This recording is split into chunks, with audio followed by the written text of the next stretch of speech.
Thursday night softball on Long Island sees a good one from Bill Edwards Stadium. The Florida Vibe take on the New York Rise on the Varsity Media Sports Network. And a pleasant good evening, everybody, and welcome into the broadcast booth alongside Northwestern great Sydney Suplee. I'm John Perez. Sydney, 2 home games, 2 victories for the New York Rise. What's been the secret sauce? It has to be this home crowd. They've had sold-out stadiums 3 nights in a row, autograph lines that start at home plate, go all the way to right field, and some could say this might be the toughest stadium to play in right now in professional softball. Certainly has to be a sellout crowd on opening night, 3/4 capacity last night, and it's already filling up before the game today. But with that said, let's take a look at last night's game, Game 2 of the series, as New York is looking to keep the good times rolling at home. We pick it up top 1. Vibes with runners on second and third, and Allie Newland. There it is. Now we got it. So New York looking to keep the good times rolling. Sammy Williams is ready to go. And in the top of the first inning, Vibe with runners on the second and third. Allie Newland ground ball to second base. Riley Blampede can't make the play. 1-0 Florida. Next inning, runner on second for Carmen Greenwood. Pulls it into right field. Sidney McCray comes up throwing, but Grayson Radcliffe comes in ahead of the tag. 2-0 Vibe. Greenwood with 2 hits last night. We jump ahead to the 5th inning. It's a 3-1 game. Rise are threatening. McKenna Smith with a chopper up the middle. Jenna Laird come on down. That makes it 3-2. How about Smith? 4 RBIs in the first 2 games of the series. 2 batters later, Sammy Williams says, I'll have what she's having. A base knock to center. Alex Honnold comes in to score as well as Smith. 4-3 Rise. Maria Lopez came on in relief in the 5th inning. She's facing Hannah Adams with the tying run at second. And Lopez gets Adams swinging. Ball game. Rise win their first 2 home games in franchise history. A 4-3 final. They'll look for the sweep today. And we mentioned Sammy Williams, and she was a little bit cold in Game 1, but really came through with a hot bat. She's one of our impact players to keep an eye on, as well as Ashley Trierweiler, and she has really stepped into a hot plate for Trierweiler. For Sammy Williams, she stuck with her game plan, and even when it wasn't working, she kept coming back to the plate with so much confidence, and that paid a huge way in the 5th inning when she had the big 2 RBI hit that ended up giving the Rise their first lead, and the only lead that they needed to capitalize on the game. And then Trierweiler on the other side, man, is she finding her groove. As deadly as she was in the Scenic City tournament, she is consistently putting pressure on the defense. Yeah, home run in Game 1, and then you see that double last night. She has been as hot as the sun. Well, let's meet the starting lineup and a couple of adjustments for Rodney McCray and his crew in the starting 9. Trierweiler will lead things off, and as we look at the rest of the lineup, Jenna Laird, Alex Honnold, along with McKenna Smith. She started the first 2 games behind the plate. She's a DP tonight. Sammy Williams at third base with Riley Blampede at second. Nicole Mendez bats 7th. She's in right field. Mary Iacopo just signed to the team, the Texas standout and 2022 national runner-up. More on her in a second. And Kayla Wadle is out in left field in the 9-hole for the New York Rise. They take on a Florida Vibe team that, well, the Vibe's in the name, but the Vibes have not been high for Florida so far. But they've got 2 hot bats as well. Grayson Radcliffe has been efficient in the bottom of the order in that 9-hole, as well as Carmen Greenwood. We saw her knock to center in the highlight package.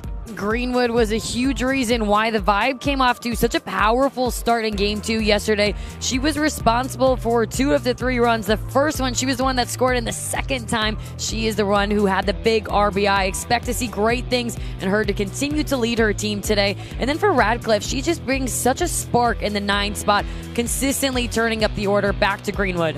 Well, you mentioned this is a Vibe team that, and we both met with Mike Scott early on and get chin-ups in before every game. I know that was part of your pregame routine. Well, Mike Scott, this is his starting lineup today.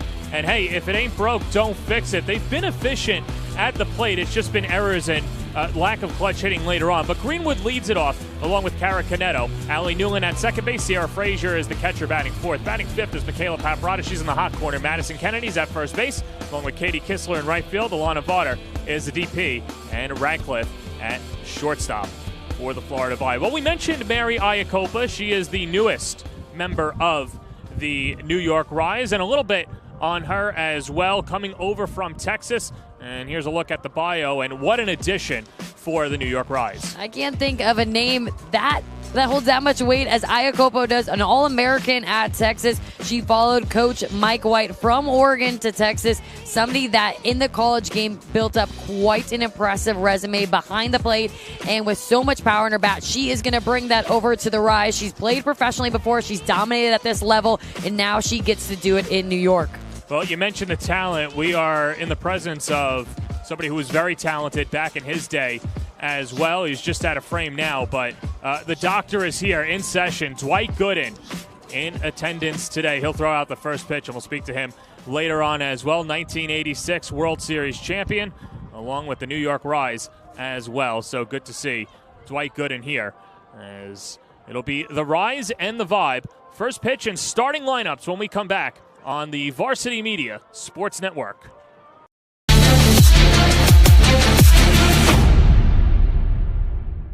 Hey sports fans, did you know Varsity Media live stream broadcasts get viewed by college coaches nationwide? Through our announcers' storytelling and insight on your athletes, we can help your players get an edge on college recruiting. Find out how by reaching out to Varsity Media today, 516-403-2050, or email ben@varsitymedia.net. Parents, Varsity Media is now offering ISO video of just your athlete. Why bother with the wide angle that shows every player on the field? You just want good video of your son or daughter, and now with Varsity Media's ISO angle, you can get it. Our camera will focus just on your player in the game.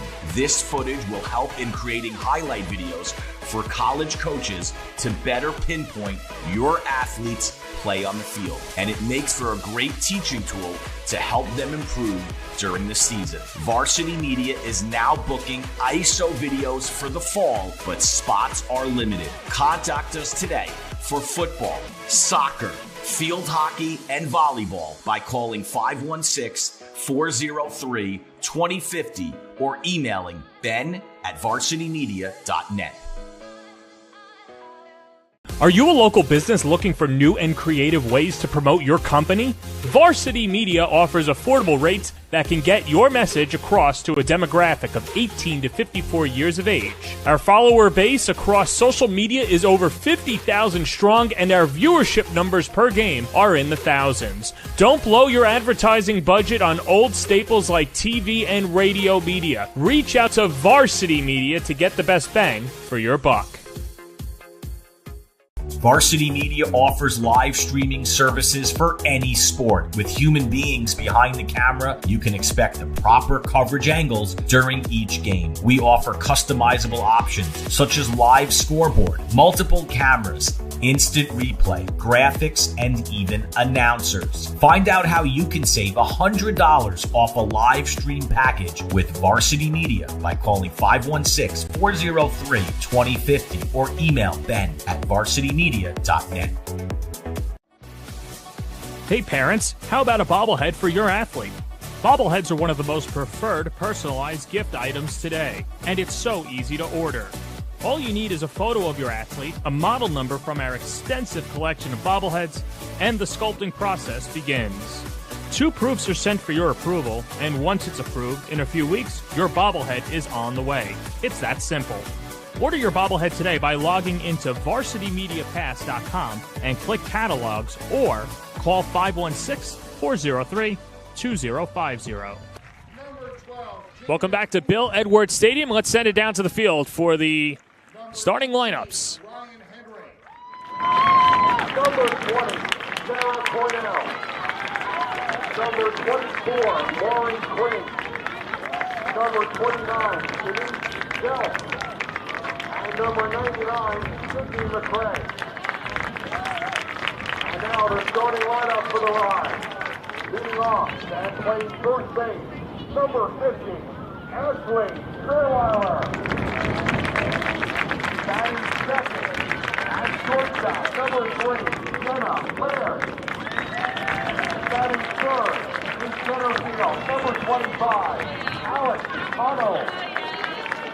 Batting fourth, the designated player, number 21, McKenna Smith. Batting fifth, the third baseman, number 7, Annie Williams. batting 6th. The second baseman, number 26, Violet Lampy. Batting 7th, the right fielder, number 11, Nicole Mendez. Batting 8th, the catcher, number 33, Mary Iacopo. And batting 9th, the left fielder, number 6, Taylor Wingle. And the starting pitcher for the Rise, number 42, Courtney White. The head coach for the Rise is Brad McClain, pitching by Tony Marie Valeriano and Lisa Ianson. The umpires for tonight, at first base, Alex Lacey. At third base, Dario Calabrese. And behind the plate, J.J. Zayas. Ladies and gentlemen, please rise if you are able.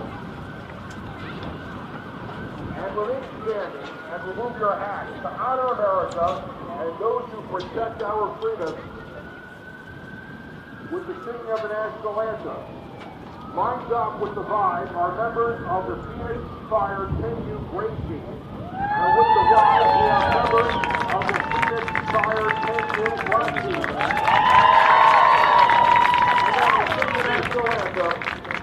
Please welcome from Brooklyn, New York, Heather Kushia. Good evening, everyone.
Very nicely done. And New York Rise fans, at this time, we'd like to acknowledge our good friends at Hofstra, as well as New Balance, Wilson, Zur Transportation, Vincent's Clam Bar of Long Island, Erica Cole Salon, Polsky Sports and Entertainment, Print Station, Catcher Matrix, and Lululemon. We appreciate all your help to support the pro women's softball in New York. Rise up. And now back down to the field for the first pitch from Dwight Doc Gooden. Won National League Cy Young Award and is the big triple crown, compiling a 24-4 record and a leading 1.53 ERA, 268 strikeouts, and 60 complete games. The following season, he helped the Mets win the 1986 World Series. Later on in his career, he would find himself wearing the Yankees pinstripe, where he was an intricate part of 1996 and 2000 World Series championship team. And he threw a no-hitter for the Yankees on May 14, 1996, against the Seattle Mariners. He's a member of the New York Mets Hall of Fame, the Negro Baseball Hall of Fame, and most recently, the New York Mets retired his number 16 on April 14. Ladies and gentlemen, please rise up and welcome Doc Gooden.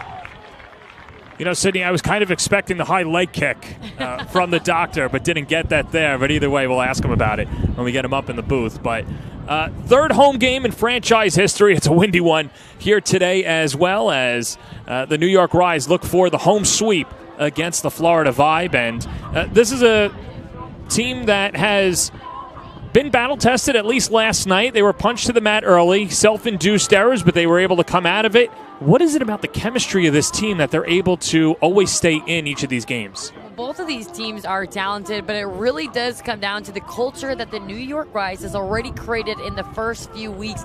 They have so much trust within one another, and when Sammy Williams was up with us yesterday in the postgame, I mean, she told us clearly there is no jealousy. There's no, you made a mistake, now we're looking at you weird. There is just so much positivity and uplifting and empowering one another, and that's why you're seeing them play so freely on the field.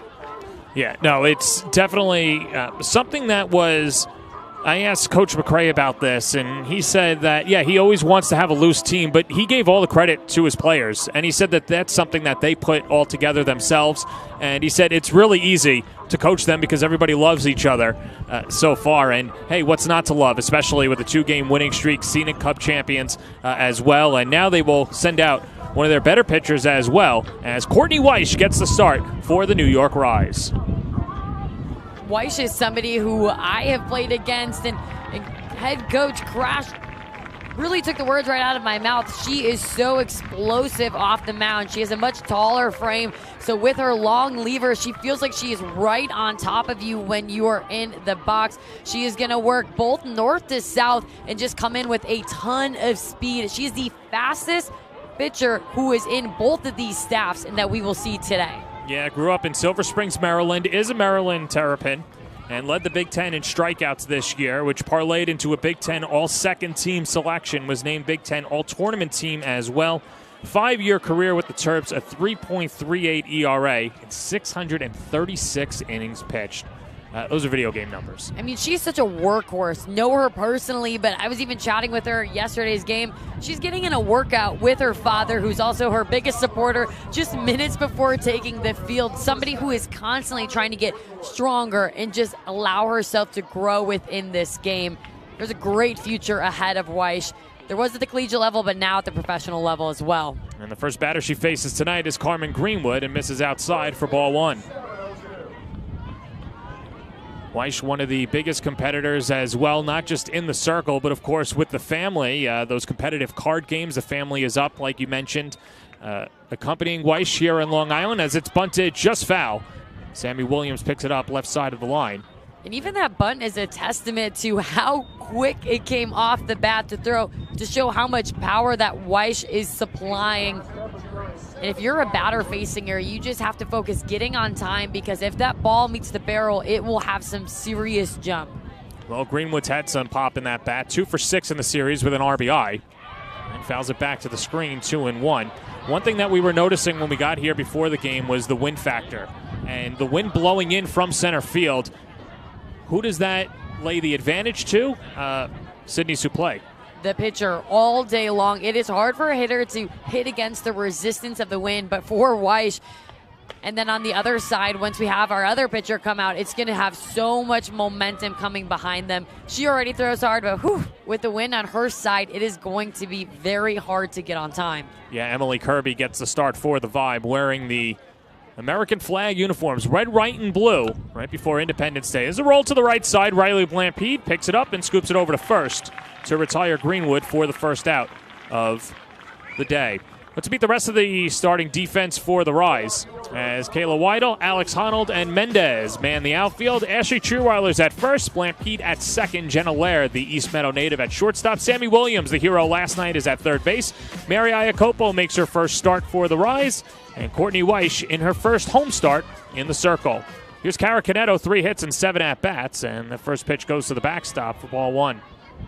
And while we look at that defense, we talked about them after game one, how stellar they were, making so many top 10 plays. But last night, they struggled a bit. They had 3 errors before that. Their biggest one was 1 error a game.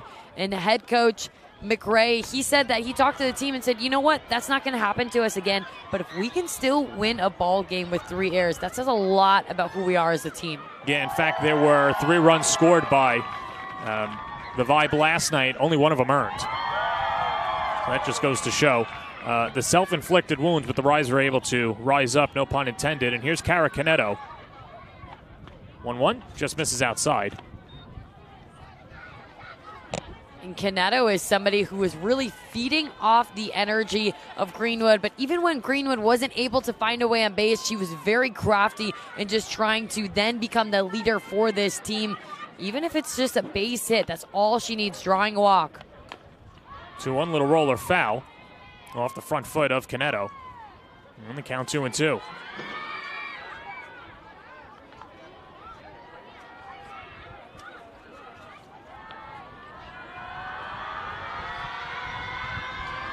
Kara Canedo, very impressive out of Liberty. And 250 on the year. No home runs with 6 RBIs coming into the series. 2 balls and 2 strikes, the pitch. It's high and away. And the count is full. When you look at Weish and the amount of speed and power that she throws with, if there's one Achilles heel, it's just continually to pound the zone. You'll see her try to work a ton on her front side and get herself in position to be able to capitalize on the strike zone. 3-2 pitch, fouled off again. And that inner half of the plate is something that we saw a ton of success from the New York Rise, really going inside, both on the lefties and righties against the Vibe. And they're going to have to work extra hard today to be able to hit that ball out in front when they come inside. Yeah, that was the one thing we didn't see in the first 2 games. The Vibe really not a slap-happy team. And that's in the dirt, and the walk issued to Canedo, and a 1-out base runner will bring up Allie Newland.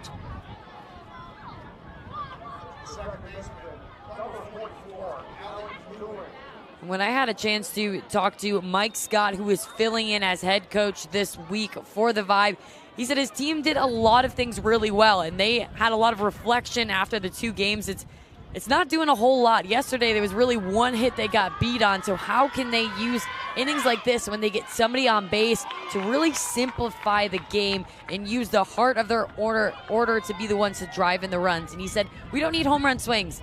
It's just the base hits. It's the walks. Having a goal that every single time we're at the plate, we're going to score at least 1 run. Wave and a miss. Blew a rise by her. It's 0-2. You can just see the velocity through the naked eye just rise up there for Weish. We don't have the radar gun here, but easy to say early on she's been the hardest throwing pitcher for the Rise so far. Although Jalen Ford might have something to say about that too. 0-2's in the dirt and a good stop by Iacopo. 1-2. Throughout her college career, Weish was clocked around 70 miles per hour. And all these young girls out there with gloves in their hands, I'm sure would love to throw that hard. Faced against her in the Big Ten plenty of times to say that speed is real and you really have to get yourself loaded and set early. Comes home with a 1-2. Lifted foul left side, and we'll do it again.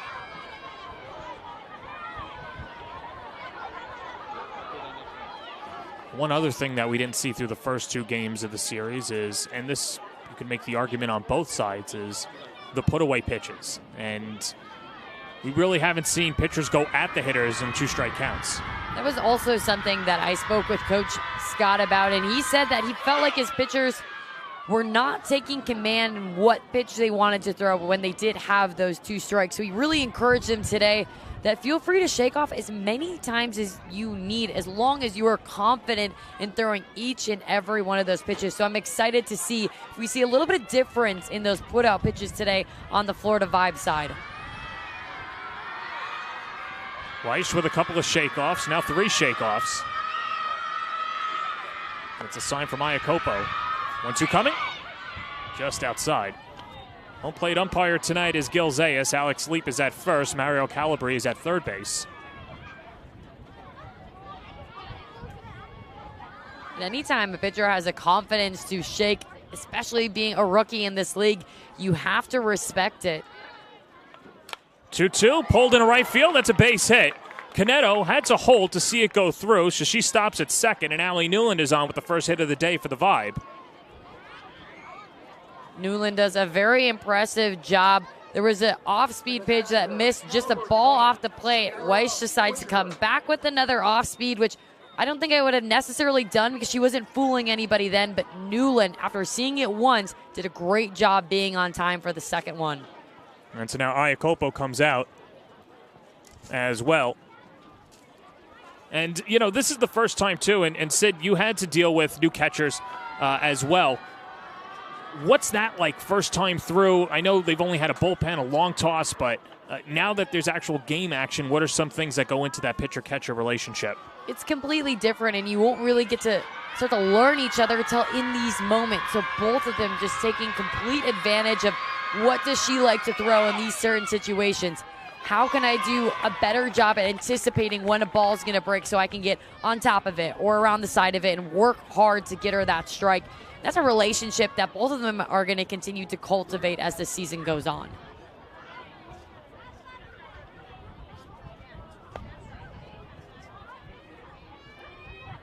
A 1. Looked foul.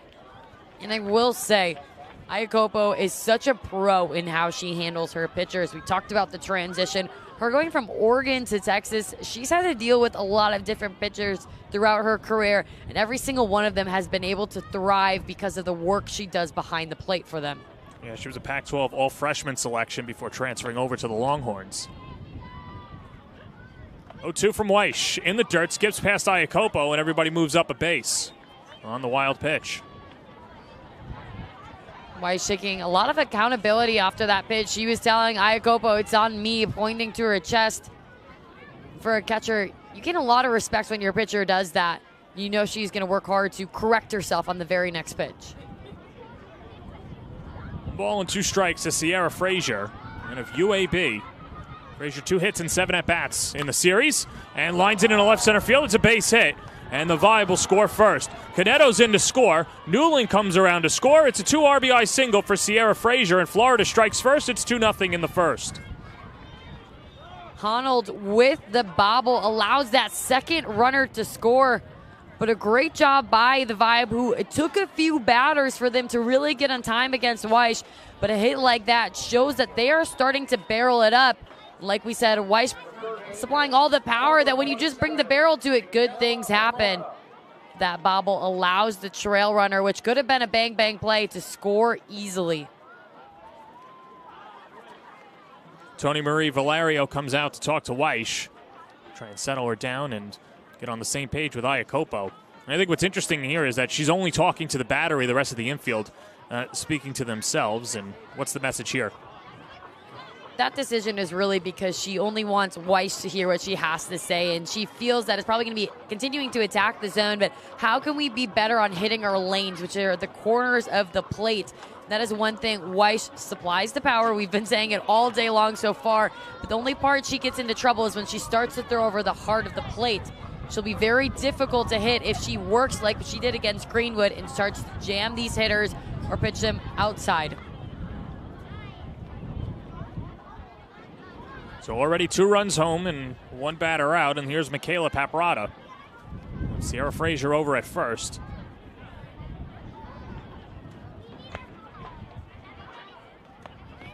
And Weiss on the check swing. No swing, but the ball goes to the backstop, and a pass ball allows Frazier to go in scoring position. And this is an opportunity where if you're the defense behind Weiss, you really need to be in her back pocket, taking those few extra steps towards the mound, giving her that encouragement. 1-0 outside.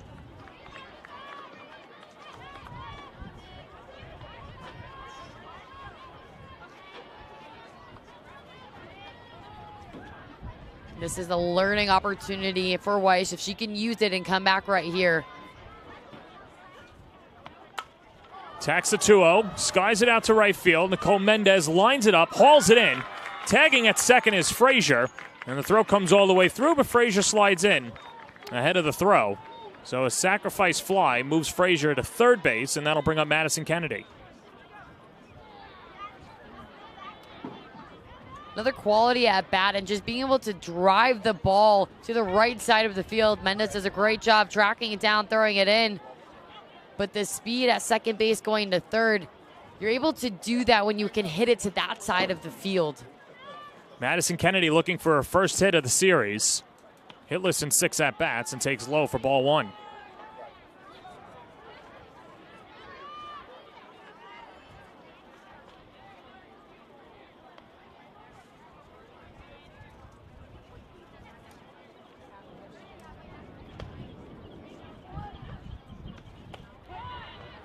And Weish gets the strike. It's 1-1.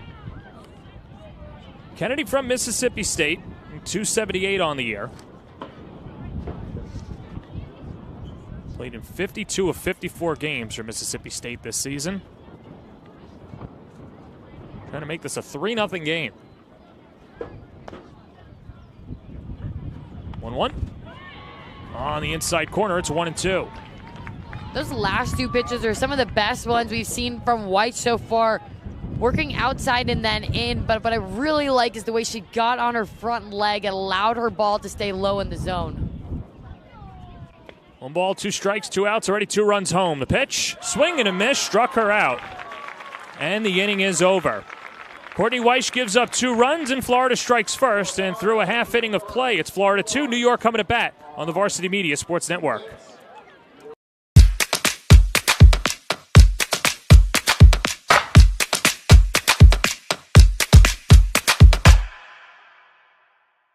Varsity Media offers live streaming services for any sport. With human beings behind the camera, you can expect the proper coverage angles during each game. We offer customizable options such as live scoreboard, multiple cameras, instant replay, graphics, and even announcers. Find out how you can save $100 off a live stream package with Varsity Media by calling 516-403-2050 or email ben@varsitymedia.net.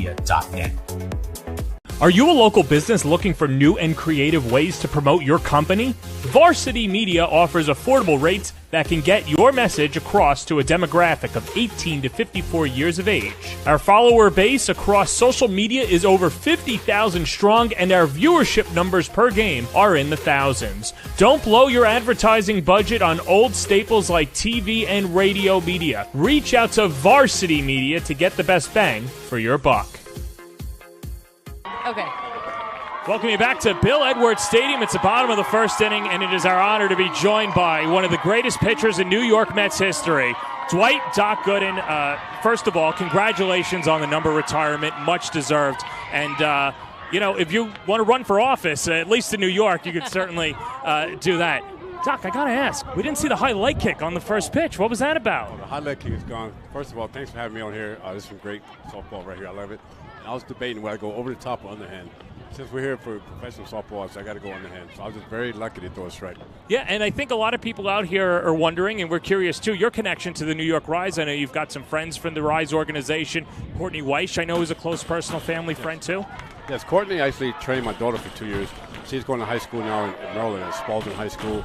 And she also goes to Maryland, University of Maryland with my son, Dylan, who plays football at the University of Maryland. She's great. It's good that she's pitching. I get to see her and tell my daughter about it. Got some pictures with her. But I'm mostly being a relative, being a resident here in Long Island, I like to see this league does well. And hopefully they be successful. And I told the players before the game, it's obviously that they're playing, and it's a privilege that they're playing, but it brings a lot of responsibility for them to carry the message, and hopefully MLB gets behind them and support them as well. You mentioned that you have a younger daughter who plays softball. I want to know, what does it mean for you to see this crowd and the environment that they're bringing around professional softball? Well, it says a lot about the fans that come out here and support this, because you never know. When I first heard about the league starting, when I was talking with Jeff, it was good to see, because my older daughter, she played in college, but after that was it. So giving these girls the opportunity to fulfill their dreams after school and play, and I have a younger daughter now, I say now you really have another opportunity to further your career if you really want to do this. So now it gives her extra incentives when she's in high school, not just about the grades, to go to college and maybe one day play for the Long Island Rise. I have to ask, being a pitcher myself, you threw a baseball, but I just watched you throw a softball. What's the difference? Which one's harder? I think the softball, it felt better throwing from that motion. I think throwing the softball is probably harder to hit than a baseball because of the distance. Mm-hmm. Definitely at my age, turning 60 shortly, I like this distance. But I'll stick with baseball for me. But for you guys, I give you guys a lot of credit for what you guys do. It looks easier than what it is, but it's really tough. I have a lot of love respect it. for you guys. Thank you. Happy early birthday to you as well. Thank you. I appreciate it. So, you mentioned the differences between baseball and softball, but I feel like there's a lot, at least, that many athletes can have similar thoughts on. Maybe it's through thought process, maybe it's through different preparation.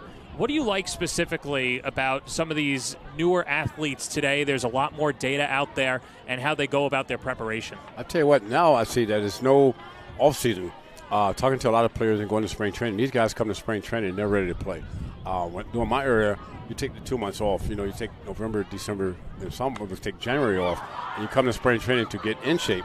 These guys now come to spring training in shape and ready to go. Athletes are bigger, stronger, and faster. It's just amazing. So the work ethic is definitely there, and I see a lot of it in this sport as well, so it's good to see. And we talk about softball being in its infancy too, and I know that you mentioned MLB there too, but I think another cool thing is that you've got former Major League players out here like yourself. I know Mookie Wilson is a part of this as well, kind of getting behind it. As an older generation, what advice would you give to a younger generation trying to grow something from the ground up? I think the main thing is respecting the game, and what I mean by that, when you put that uniform on at any level, it's a privilege because a lot of people want the opportunity to play and don't get the opportunity. So carry yourself in a professional way, respecting the game, the umpires, the opposing teams, and making the game grow. Being there for the fans to sign autographs as well as the kids. I see you got the younger teams out here today. And leading by example, just playing hard. And when you have the eyes on you, because you never know who's watching, that's how you get the support and more people to come out and support it, because I think it's a great product that's on the field tonight. All right, I have to ask now that this is really a treat for me. I know that there's some atmosphere over here too, which is cool to see with the kids. And unfortunately, I wasn't around in Shea when you were pitching, but just those atmospheres and the electricity for you. How much of an extra jolt did that give you every night? Oh, it was nothing like pitching at Shea Stadium. And for me personally, I remember getting 2 strikes on a batter, and the fans would all be standing up clapping, wanting to strike out. Where it would work to my advantage because if the umpire didn't call it a strike, the fans are going to let them have it. And the hitters don't want to go down looking, so it worked to my advantage. But there's no better feeling than pitching at Shea or even Yankee Stadium later in my career. So a big ups to the fans for playing a big part of my career. And that's always the thing that whether it's cousins, uncles, fathers, there's a lot of houses divided up here, obviously. So it's a little bittersweet to see the success that you had, I guess, from the Met fan portion of the family for the success that you had with the Yankees. But can you take us through that night? The no-hitter, when did you know you had it? And then when Jeter makes the final catch, the elation, I'd imagine. Oh, wow. So to make it as short as I possibly can, I was supposed to go home and be with my father, who was having open heart surgery the next day. He had been on dialysis for 15 years, and the doctor said he probably wouldn't make it through. So I had my plane ticket to go home. But that morning I got up, I thought that he probably wanted me to pitch. And I remember as a kid, him training me and my nephew Gary Sheffield. So I told Joe Torre I was coming in to pitch. He said, go home, take as much time you need, come back when you're ready. I said, no, I'm going to pitch. Then I called my mom. She said, no, you have to come home. Your dad needs your support. You have to be here. And I actually hung up on my mom because I was feeling guilty. So that whole day I was feeling like this cloud over my head, not knowing if I made the right decision or not. And the first 3 innings of that game, I was standing in the walkway between the dugout and the clubhouse, sometimes tearing up, wondering if my dad's going to be okay. Not to the 6th inning when I looked at the scoreboard and you see no runs, no hits, no errors, when I realized I had a no-hitter going. And I was able to focus on the game. When Sorrento popped up for the last out, nothing against Wade Boggs, but I wanted Jeter to make the catch. He's more reliable at the time. Make the catch, and I'm jumping up, and the team's carrying off the field. And all I can think about is my dad going to be okay. A year before, I was out of the game. Earlier that season, Joe Torre took me out of rotation. And so just pump my hands. Can't believe I'm doing this in Yankee Stadium when the Mets wanted to cut ties, which I understood. The next day, I take a ball from the game home to my dad. His own life support, and turned out to be the last game he told me to pitch. He passed away after that, but that's what made that game so much special. No, that's an amazing story, Doc. And from that to now in your post career, what was that like when you get the call from the Mets and the Cohens that they're going to retire your number, and what that day was like as a whole? Oh man, that was surreal. I mean, I don't know if it, like the day that they had the ceremony, it hit me where you're celebrating with the fans, my kids, my grandkids, who never saw me play, get to understand what that was like. But to be honest, I don't know if it's still really sunk in yet. I mean, I was at the game when I was playing the Yankees last Tuesday, and to see a number up there by Willie Mays and Darryl Strawberry, Keith Hernandez, my teammates, it's just a dream come true where you still get water, teary eyes, thinking about that, where I've come from, because not knowing that day ever happened. And I remember when Steve Cohen called me and was telling me that, first call you want to make is to my dad, who's not there, but I was able to regroup and share that moment with my kids and my grandkids. And, I mean, I'm still just blown away by that. And the fans played a big part of it. I'm not just blowing smoke, but like in my speech, I told the fans, when they see that number, when they take their kids, grandkids, whatever, to the game, I want them to look up there and say they played a part of it, because they did. They played a huge part of it. They still want you to pitch for the team, for the record. No matter your age, Doc. Well, they'll take you. You have to shorten the mound now. The older you get, the further the mound gets. Because, I mean, can't do it now. I have to ask you, too. I know Let's Go, Mets Go was the song of 86, but that was after you guys won. What's your thought on what the Mets are having this month with OMG, Grimace? I'm not sure how much you're keeping tabs on that, but your thoughts on that. I like it. Whatever it takes to get a win. You know, in sports, you're very superstitious. I don't know about softball, but baseball, you're superstitious. And they're riding it. It's working. Stay with it. Hopefully they keep singing it. It's great. I like to see them do well, so we'll see what happens. Did you ever, or was there ever a thought in that 86 clubhouse, or even when you were on the Mets, to have a post-game concert after a victory? And how would you have taken exception to that if the other team did that? It's a new era now. Same thing with the bat flips and, you know, pitchers pumping the fist. Totally different game now, different generation. Obviously, in my time, none of that stuff took place, so I tip my hat to them. Like I say, whatever works, you know, let's ride it out. But it's just a different era, and I'm sure before my time with the Bob Gibsons and Nolan Ryans, nobody's even going to get out of the box with those guys. So it's just a different time. So I'm happy for those guys and glad they're doing well. Even though it's a different era, the game, I think, is still so much the game. And you don't become one of the very best unless you have a very strong mindset and you're a competitor, which are also what these women are. Talk to me, what separates being a good pitcher from being a great pitcher?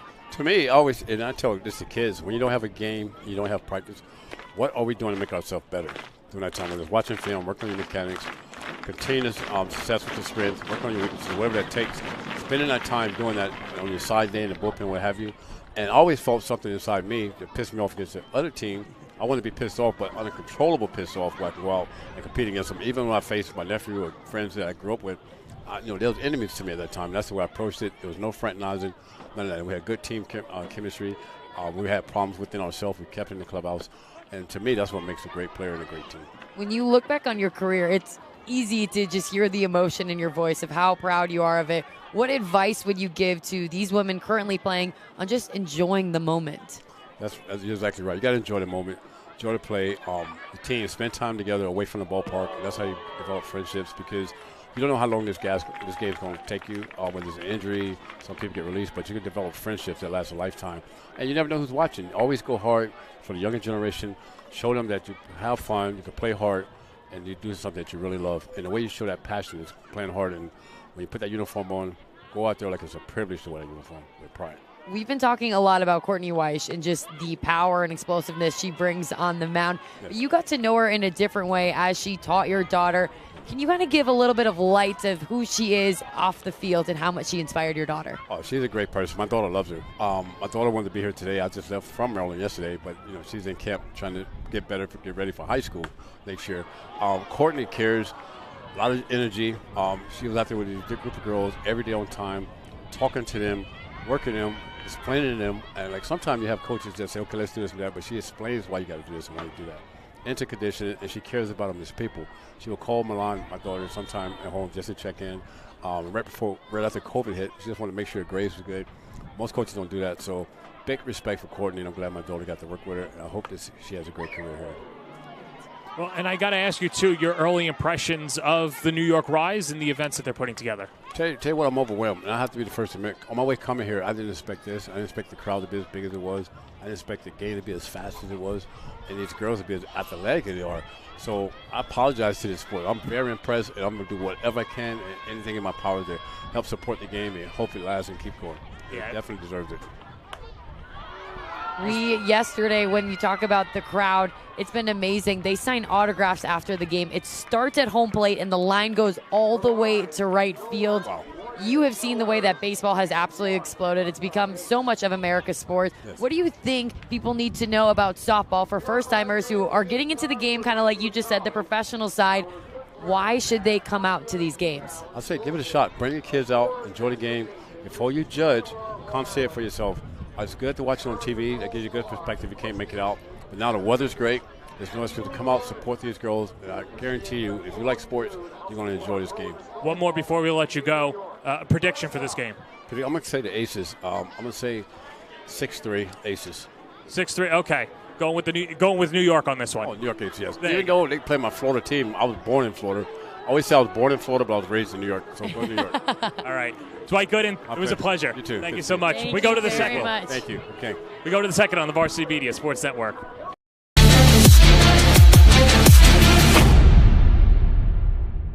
Hey sports fans, did you know Varsity Media live stream broadcasts get viewed by college coaches nationwide? Through our announcers' storytelling and insight on your athletes, we can help your players get an edge on college recruiting. Find out how by reaching out to Varsity Media today, 516-403-2050, or email ben@varsitymedia.net.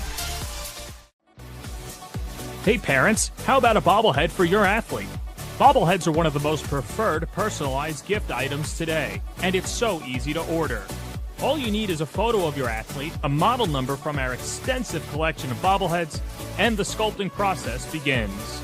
2 proofs are sent for your approval, and once it's approved, in a few weeks, your bobblehead is on the way. It's that simple. Order your bobblehead today by logging into varsitymediapass.com and click catalogs, or call 516-403-2050. Once again, thanks to Dwight Gooden for joining us in the bottom of the first inning. And, of course, if you were following along, it was Alex Honnold who had a single to left, the lone hit, as Courtney Weish back out for her second inning of work. And looking to lock down. And I think one thing that Doc was talking about was the mental approach and how much Courtney cares and puts into her craft. And now, after being pushed against the ropes in the first inning, looking to rebound in her second inning of work.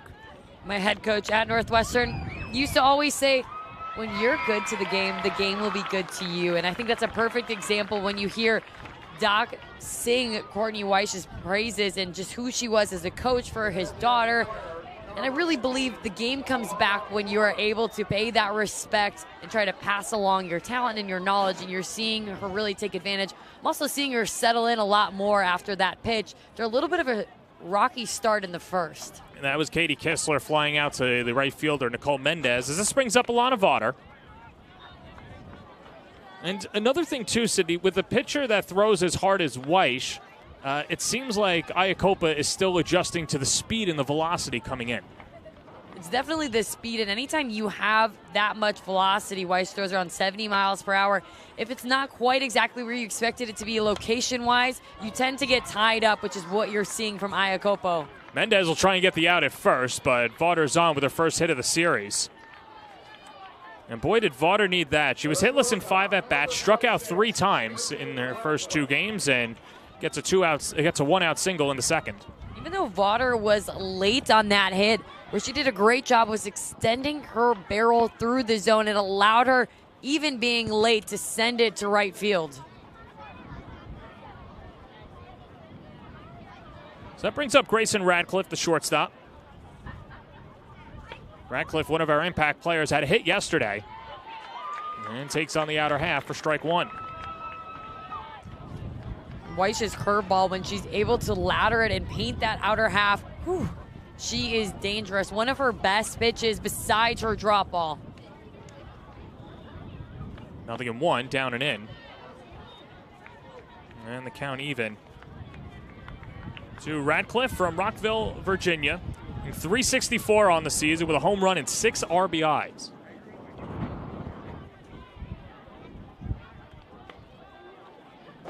One, 2-1.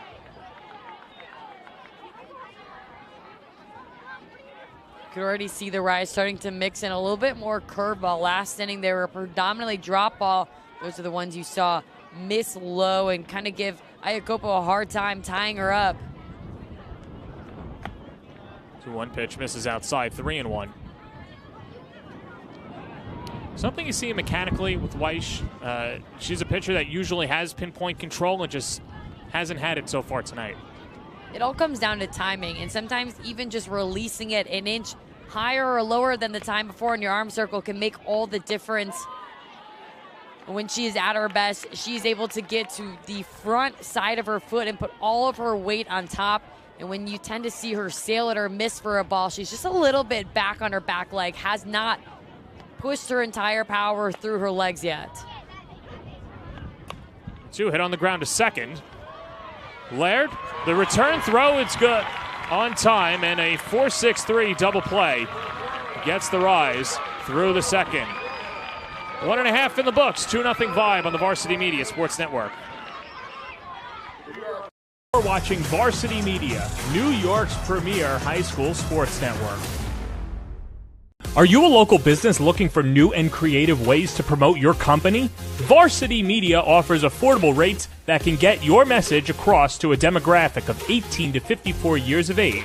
Our follower base across social media is over 50,000 strong, and our viewership numbers per game are in the thousands. Don't blow your advertising budget on old staples like TV and radio media. Reach out to Varsity Media to get the best bang for your buck. Hey sports fans, did you know Varsity Media live stream broadcasts get viewed by college coaches nationwide? Through our announcers' storytelling and insight on your athletes, we can help your players get an edge on college recruiting. Find out how by reaching out to Varsity Media today, 516-403-2050, or email ben@varsitymedia.net. Hey teams, let Varsity Media help bring your games to life with our sportscast. From multiple camera angles, play-by-play coverage, instant replay, graphics, and more, Varsity Media is ready to broadcast your sport. Our YouTube channel has over 33,000 subscribers, over 6 million views on our content. That's a lot of eyeballs to help you get noticed. Contact us today to learn more at varsitymedia.net. Any social media channel, tell them John Perez and Sydney Suplee sent you. Home half of the second inning, the Rise trail 2-0.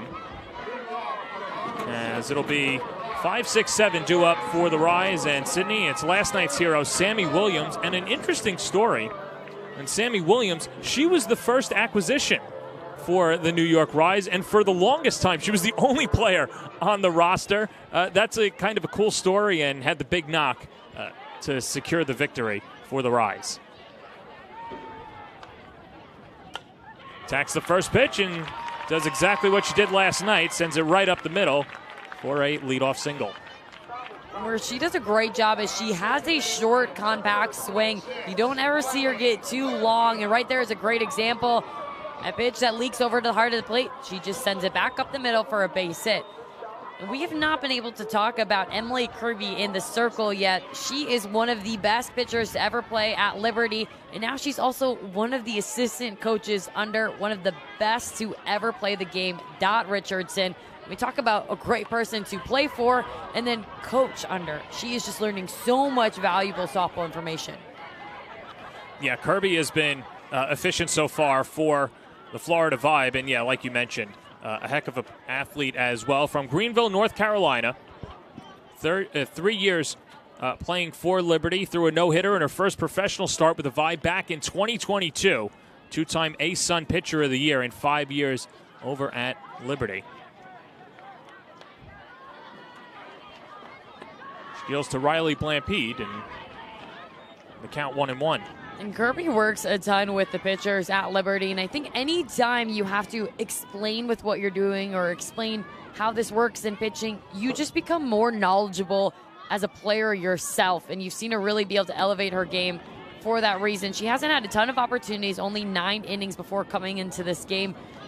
So this is a great opportunity for her to build off those 9 that I don't think have gone quite the way she's hoped, and just show everybody how much she's learned.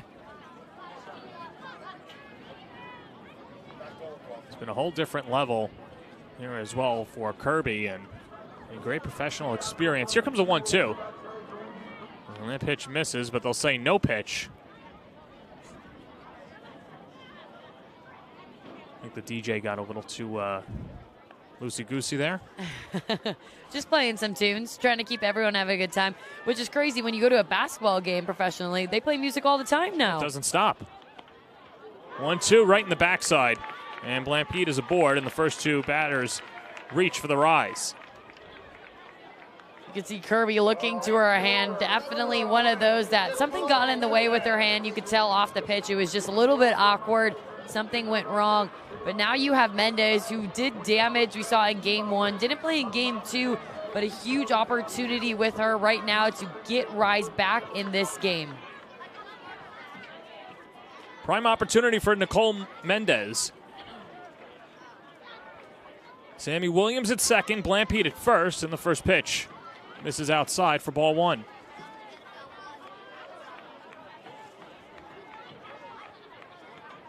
Mendez didn't play last night, went 1 for 2 Monday night with a stolen base and a run scored. One of the best players in Sooner history. Bunts it left side. Paprada plays it on a hop, then a late throw over to third and stopped by Radcliffe, and that saves a run, but the bases are loaded. Mendez doing a great job understanding her one job at that at-bat is just to advance the runners, especially with 0 outs. But she's so talented, she turns a sac bunt into a bunt for a hit. The way she lays it down the third base line, lucked out that was a little bit high and falling. Then Williams, great heads-up base running, understanding she had to stay on third base. Always have to keep your eyes up as a base runner. How about the job by Radcliffe as well? And there's Mendez. I know you know Mendez and just the levity that she brings to the team. So much passion for the game, for the sport of softball. You can see it in the way she plays. Somebody who has loved her time in New York already this far. And she, I think, is the ringleader for a lot of these team events, and especially the social content that you're seeing when you go on their Instagram page. Stellar career at Oklahoma, led the Sooners to the Women's College World Series in 2017 and 2021. And the first pitch to Mary Iacopo, the Texas Longhorn, in her first at-bat for the New York Rise, 1-0. And what an opportunity in your first at-bat. I mean, this is a storyline position to have her at the plate. Talk about being thrown to the fire as that pitch is upstairs, 2-0. She's dealing with a hurler who throws 70 miles per hour for the first time. And now, like you said, has the go-ahead run at first base and an opportunity to put the Rise on the board. When you're a player like Iacopo, though, these are the moments that you live for. Count 2-1. Well, Iacopo from Carson, California. All-conference selection at Texas and Oregon, and her career with the Longhorns hit .341 with 42 home runs, 171 RBIs, a .622 slugging percentage in 211 games. Check swing on appeal, and Mario Calabrese says she goes around. 2-2. Kirby's done a great job since going 2-0 in this at-bat. Works an off-speed, comes back with a high heater up in the zone. 2-2 pitch. Upstairs. And counts full. Anytime you have a full count with bases loaded, it's an interesting position because you don't want to give a hitter like Iacopo anything too good, but the last thing you want to do is nibble and walk in a run. 3-2 pitch, and she does exactly that. She walks in a run. Williams comes in to score, and that makes it 2-1. Mike Scott will use this opportunity as a time to bring together his team, and I'm very glad that he's doing so because you saw at times late in the game, in game 1 and game 2, things started to get away from them, and I feel like he knows that and he wants to reset his team before anything else happens. 0 outs on the board. How can you work to just get an out and minimize the damage?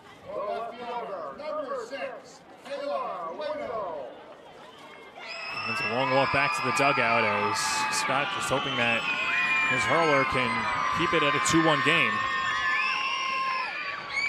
We talked about earlier how Coach Scott's biggest thing is he wanted his pitchers to take command over what they were throwing every pitch.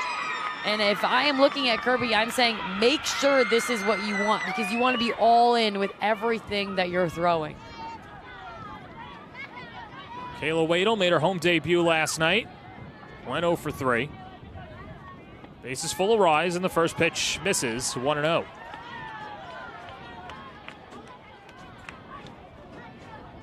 You notice the infield all around corners, some middle infielder, everybody pulled in, trying to get an out at home. Count 2-0 as Kirby having difficulty finding the strike zone.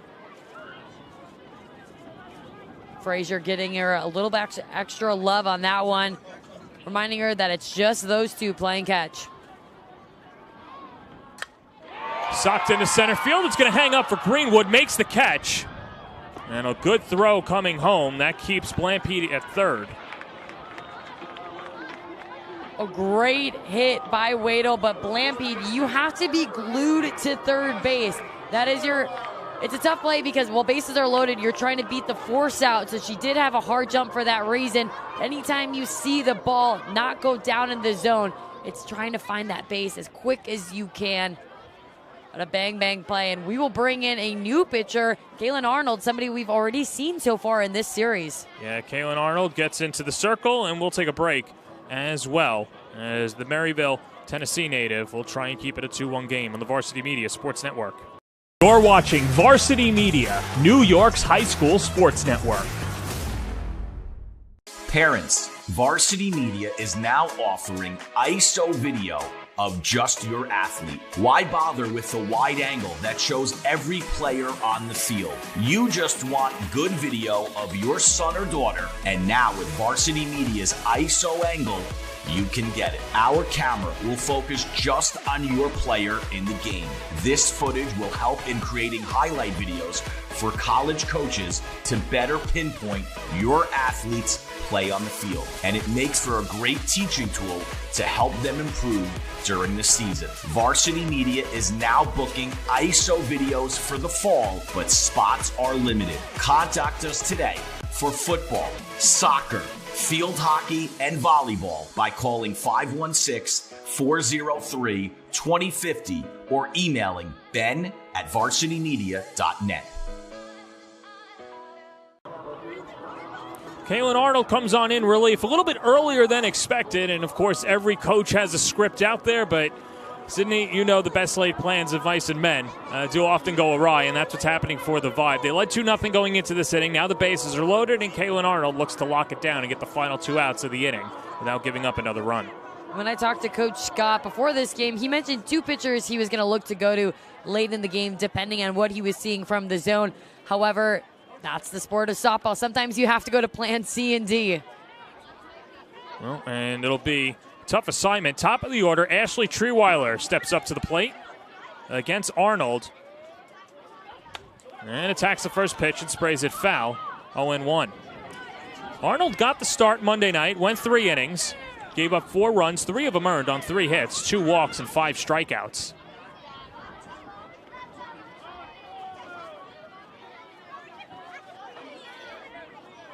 And for Arnold, she's somebody who generates a lot of strikeouts, which would be huge in this situation. But she does tend to give up the long hits at times. So for her, not only are you trying to get those swings and misses, but knowing that you can't get that, how can you just produce quality outs in this situation, which is trying to get the hitter to be either off plane or off time. Well, Treeweiler has some speed. Might be tough to double her up if it's hit up the middle, but Quarter's playing in. And the 1-1 lifted down the left field line, and Canetto watches it go out of play.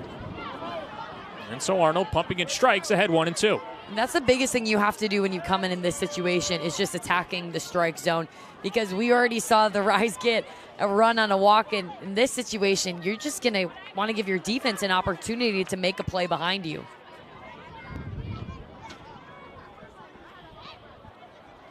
Treeweiler's already homered in the series. That was Monday night after striking out her first 3 at-bats. Behind in the count, 1-2. And now Deuce is wild.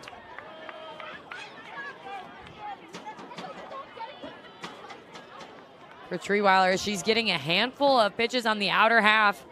See her scooching a little bit more on the plate on this one. Upstairs, 3-2. Is that something that you keep an eye on as a pitcher, noticing a batter going closer or drifting away from the plate? Always. And what's so funny is even though I'm up in the booth, I think the first thing I look at on the field is where are the hitter's feet, something that you're just so trained to do, because when a hitter adjusts, you want to be the first to know and to not let them get that advantage over you. 3-2. That's through for a base hit. And the Rise will tie the game. Blampede is in to score. Here comes Mendez. She gets around the tag, and the Rise go in front. A 2 RBI single for Ashley Treeweiler, and that makes it 3-2 Rise. I mean, Nicole Mendez, she made that slide look easy, and the way she was able to hook around. Talked to Coach McRae before this game, and he said, I want to be aggressive on the base pass. A great job not trying to do too much. Send the ball up the middle. Mendez gets out of the way of the shortstop, which she has to do. The throw, once again, looks like it might have beat her, but it's just the slide around. You saw that from Smith yesterday, and what the Rise are finding is a big part of their identity is how they run the bases. An acrobatic slide by Mendez to get around that tag. Good throw from Greenwood, and just a tad late.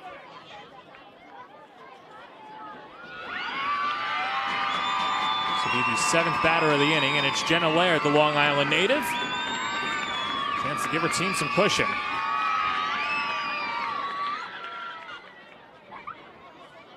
Laird popped out to second her first time up, and then takes inside 1-0. We've had so much action already in this ballgame, and John, it's only the 2nd inning. Yeah, buckle up. This could be one of those games.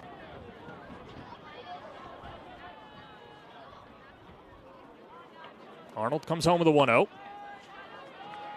2-0. We've talked about this situation a few times, and once again, you have a lefty up to bat with runners on third and second base.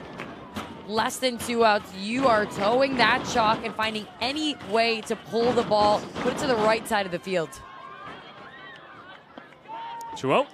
2-1.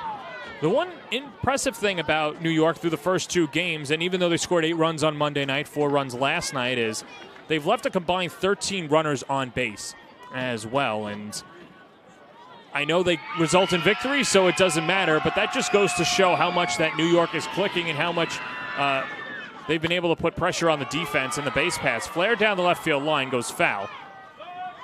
And for the Vibe on the other side, they have had players playing in new positions, which has allowed the Rise to really capitalize on a few opportunities on the errors that they've made. That was one thing that they said before this game. Look, Coach Scott said, I know you're all playing different positions, but I want you to forget about what position you're at and just go compete. Be a ball player. Because at the end of the day, these women grew up playing different positions throughout their career. Flick foul, and Laird stays alive. For Arnold's coming in, she's already thrown a lot of pitches, and this is something to take note of as she continues on throughout the game. If the Vibe are going to have another 2-3 pitchers enter this game. 2-2 pitch. Rolled foul. And then Laird stays alive. Laird was someone that seldomly struck out at Missouri, one of 3 Mizzou Tigers on this roster. And now another long at-bat. 8th pitch upcoming. Your point to Missouri, both head coaches have told me this week that it's so amazing to see even the players who have played with each other, how much they've just expanded and welcomed and made friends with people from other conferences. And that's what's going to make these championship teams, which both programs are trying to achieve, is really just, doesn't matter where you came from, how can we all be a new team and just be so cohesive and on and off the field? Well, the New York Rise already have a title, so with only 1 week of play, already one title, and then looking for the big one come later this month. Slapped into left center field. That's a base hit, and this will add a couple more runs. Iacopo comes in to score. Here is Ashley Trierweiler. It's a bases clearing double for Jenna Laird, and the Rise go up 5-2. The Rise are loving that left center part of the field, really making Radcliffe work. You saw a ball hit hard on the ground passer, but this one will be a line shot that she tries to reach up for, just not within her wingspan. Laird continue to being such an explosive bat for the Rise.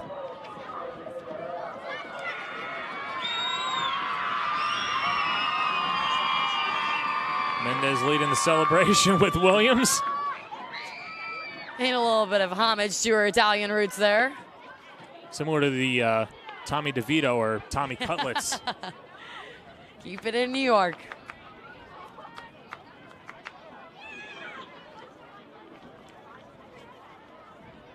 So that brings up Alex Honnold. She's from Iowa, but also went to Missouri. Looking to pick up her teammate at second base. Single to left in the first inning against Emily Kirby.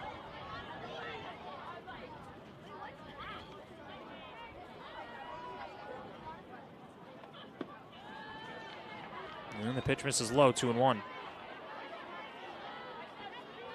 You're seeing Radcliffe have a ton of talk to Arnold in the circle.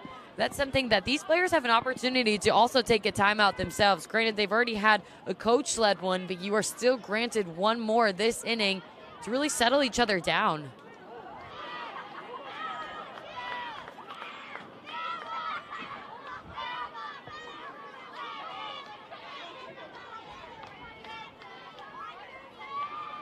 Arnold's been impressive with her play out in center field, and Ronnie McRae has been really impressed with her bat and says when she's hot, there's nobody better. Here's a 2-2 pitch. Check swing foul. Arnold is somebody that sees the ball so well. You see a very low amount of swings and misses. Somebody who's always making contact, whether it's in play or out of play. That puts a lot of pressure on a pitcher knowing she's not going to blow it or spin it by you. 2-2, change up, and she stays alive.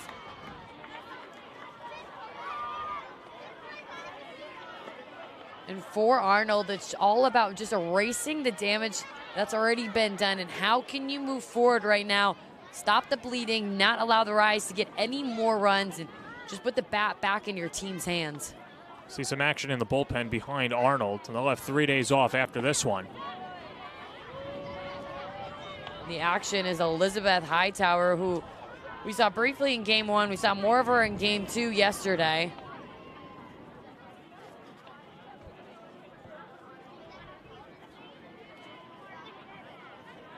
And there is Hightower warming up. Hoping to come in later in this game.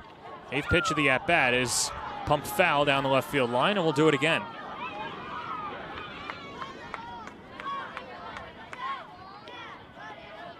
And if you look down at your watch, you can tell how long it's been since Rise has been hitting. Where that really plays into is how long Arnold's been on the field, but also every single one of these position players getting in their ready stance, hopping out to where the ball ever is, and then getting back in it. Time and time again, that starts to wear on you. And for the Vibe, it's how can they just put an extra focus when their bodies are starting to get tired and go all in on making that second out. It's been 55 minutes since first pitch, and still 2 outs to go in the bottom of the second.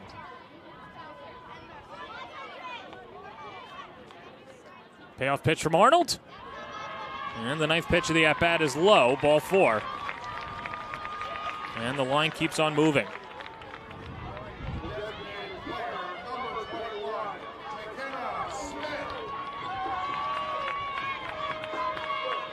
Smith is somebody who has just had such an impressive series so far. She's really at the heart of this lineup. It feels like a lot of people before her are finding their way on base, but she is the one time and time again who's been able to cash in.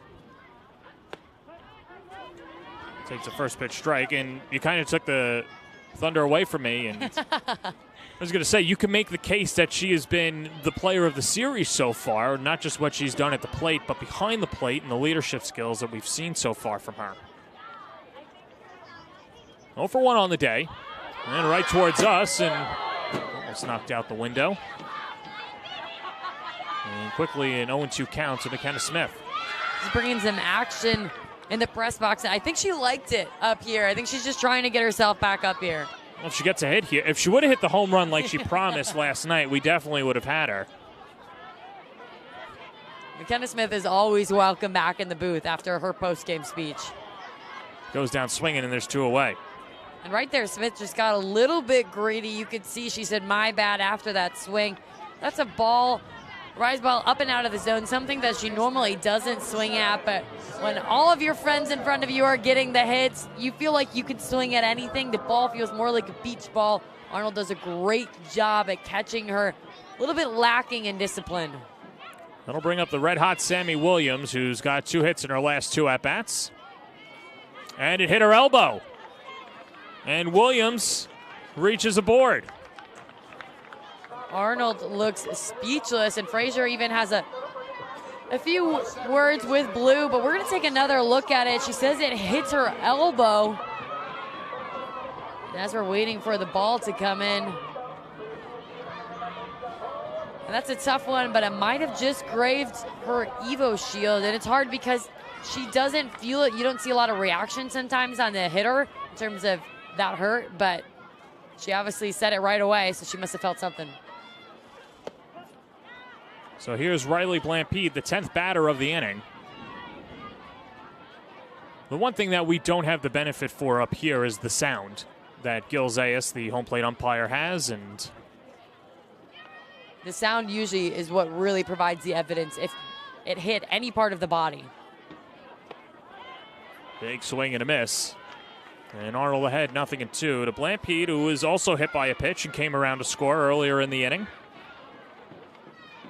With it being the 10th batter, this is such a huge opportunity for the Rise just to get more at-bats as this game develops, feel more confident at the plate. No balls, 2 strikes, 2 outs. Can't get her to chase the Rise. It's 1-2.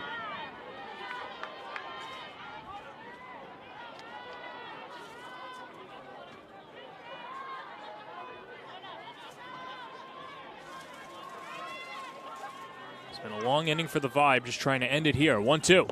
Swing and a miss. She struck her out. Second strikeout of the inning for Arnold, but that does it. The Rise send 10 batters to the plate. They score 5 runs on 3 hits. And they leave the bases loaded. We go to the third on the Varsity Media Sports Network.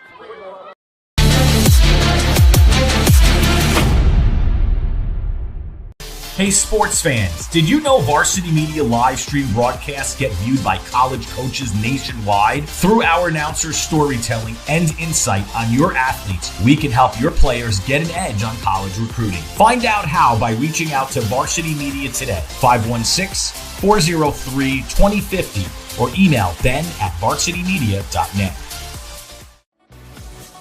Hey parents, how about a bobblehead for your athlete? Bobbleheads are one of the most preferred personalized gift items today, and it's so easy to order. All you need is a photo of your athlete, a model number from our extensive collection of bobbleheads, and the sculpting process begins. 2 proofs are sent for your approval, and once it's approved, in a few weeks, your bobblehead is on the way. It's that simple.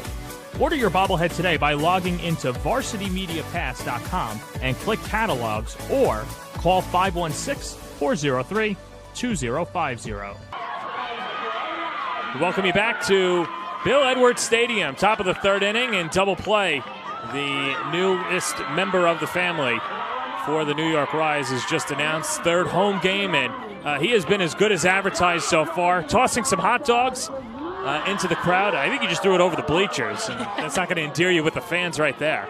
Too much arm strength. Maybe we got to get him on the ball field. He actually hit the press box window. He was throwing it so hard.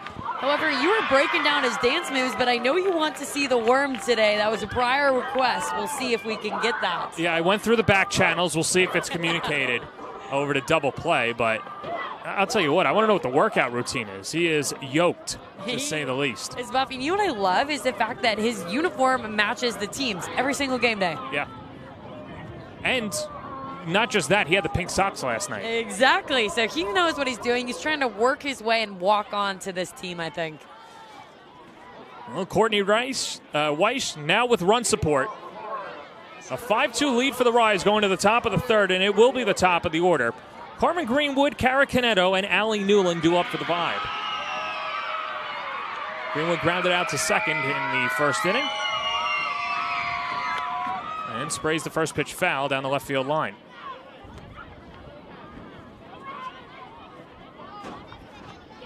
What's really interesting about Greenwood is the fact that she's actually choosing to be up in the box against Weiss, something you haven't seen done by a Vibe player so far with that speed.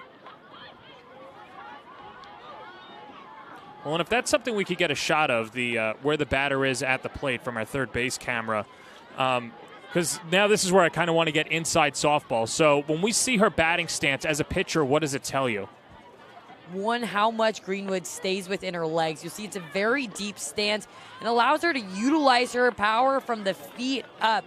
She does a great job of getting the backside really into it, which allows her to be able to have so much explosiveness, but also staying deep in that legs allows her to be able to hit all different types of speed. Wave and a miss, 2-2.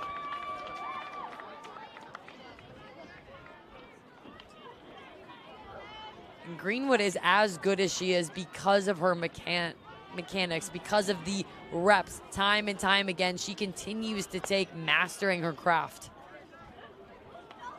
Well, she'll like that, a changeup, but just stays alive. As Greenwood just got a piece of it. And Weiss was so excited. She was getting ready to go crazy after that strikeout. Just a little bit of a bobble, and those are hard plays to make behind the dish on any type of foul tip.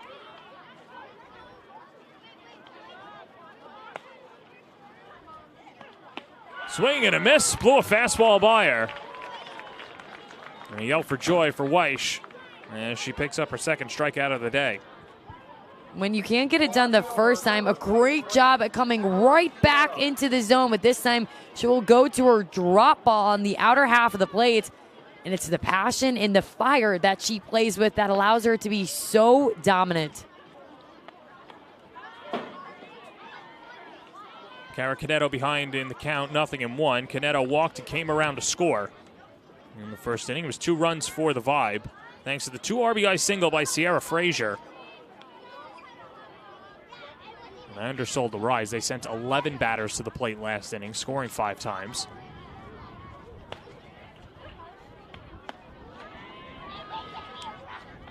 You can already tell that the chemistry has grown from the first inning to the third between Iakopo and Weiss, just the way they're communicating with each other. Also, I look at that ball. Iakopo almost works their way into a strike, getting around it in time.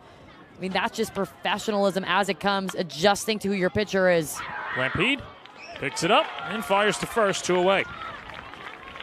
What's allowing Weiss to be successful is her timing is back on track. She was just not able to be consistent with it in the first inning, but you see it really honing in, and she's able to pound the zone and work on the bottom half, which is when she generates her most strikeouts and her most ground balls.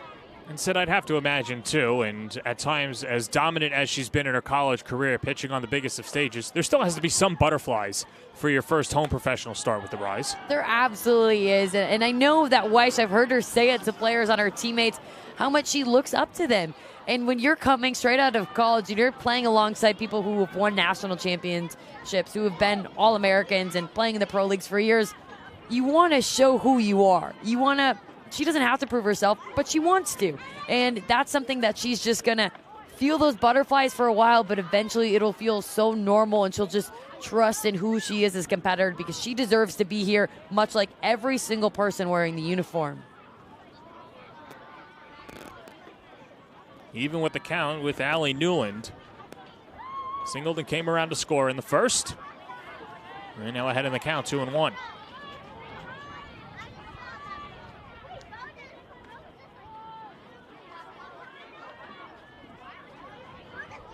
Newland from Osceola, Indiana. Played at Louisville and Florida State. 2 for 2 with a home run in game 1 of the series.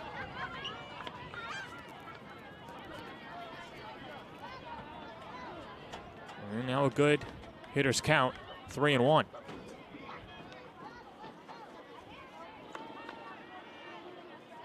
One of Newland's strengths is just her bat speed. So it allows her with somebody who's a little bit of a smaller size to create so much power off the bat. Ball's lifted foul.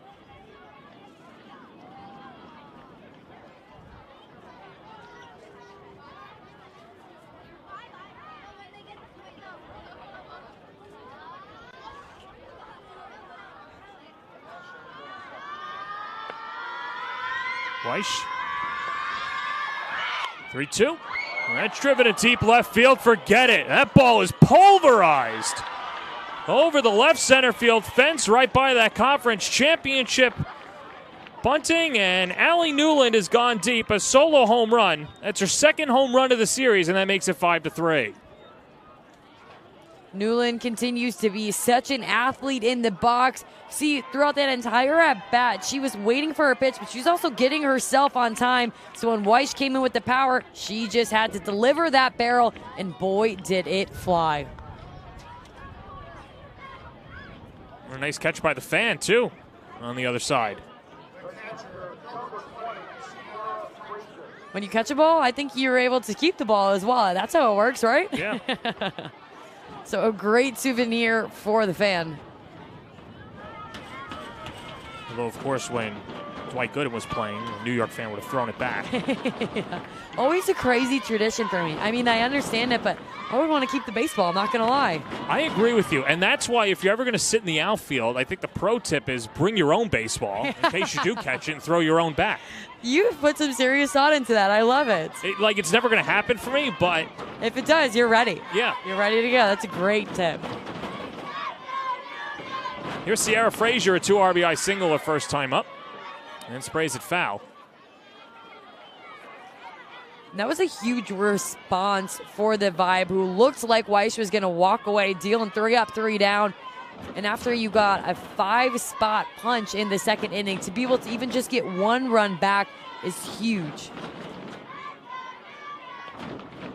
Weiss ahead at 0-2. Up the middle. Lampede, long throw, in time. Inning over. But Allie Newling gets a run back, her second home run of the season. Makes it 5-3 going to the bottom of the third on the Varsity Media Sports Network.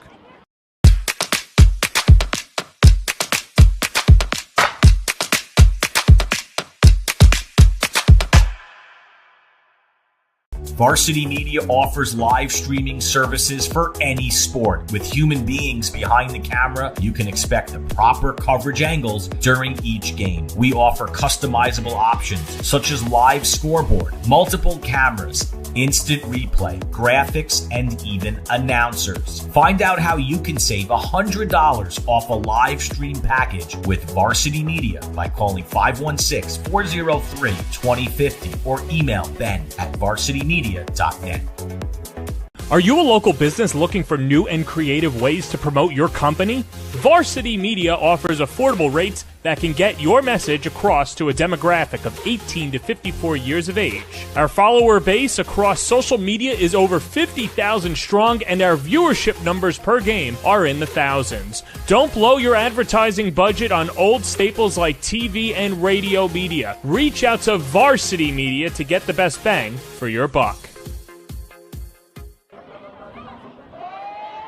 It's Macarena time here, bottom of the third inning, a 5-3 lead for the New York Rise. She's Sydney Suplee, I'm John Perez, and that's the go-to wedding dance, right?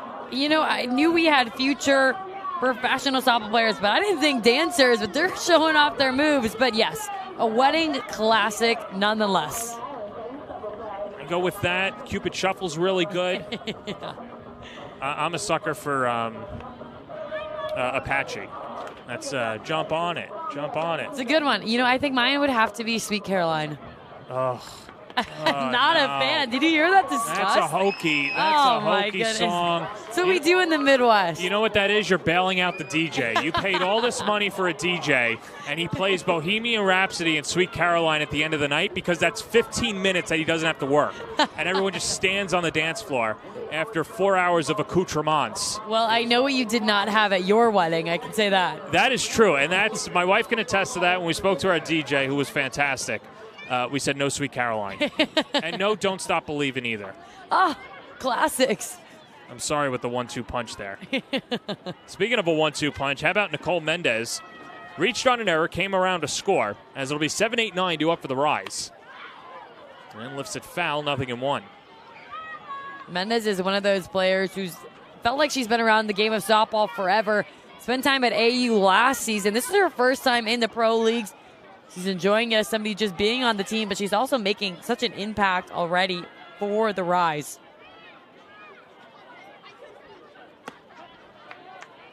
And behind in the count, 0-2. Second inning of work for Kaylin Arnold. She came on in relief last inning for Emily Kirby, who went the first inning and the third. Gave up 5 runs, 4 of them earned on 2 hits, 1 walk, no strikeouts. 0-2 pitch, 1-2. For Arnold, this is a great job to come into this inning with a clean slate.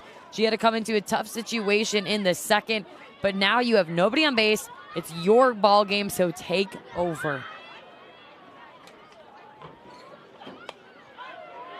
Flared foul. Another nice catch by the fan over there, and tosses it right back to the younger supporters. The crowd continues to be so engaging. An inside pitch to Mendez gives another opportunity for a fan, and gosh, they are showing off, especially with no glove too. So that's fundamentals, got right in front of it. Yeah. And I bet you he prepped by listening to Sweet Caroline on his way here. Definitely. This crowd, I know I'm in the minority. I get it. Mendez and Arnold going toe-to-toe right here. Both of them just having multiple pitches. If you look at the average count right now, you're above 5 pitches that Arnold's facing against every single one of these Rise hitters. Leaving a miss. Got her to chase. And a strikeout to begin the home half of the 3rd inning. Arnold did a very good job being crafty, working inside and outside, back and forth. And after jamming Mendez on that foul ball, she went back outside, got her to wave at it. That's when Arnold's really at her best, is when she's able to showcase her east to west movement. So here's Mary Iacopo. Walked and came around to score in that 5-run inning. What an addition. And what a catching core that the New York Rise have. And we haven't even seen their 3rd-string catcher in Ryan Henry, who is one of the best players in Big East history and Villanova history. I mean, you are talking talent behind the plate, but also at the plate. All 3 of them having power in their bat, home run capabilities, but also just putting the ball consistently in play in the average-wise. This Rise team, they are doing big things in just the staff that they are creating throughout their entire lineup.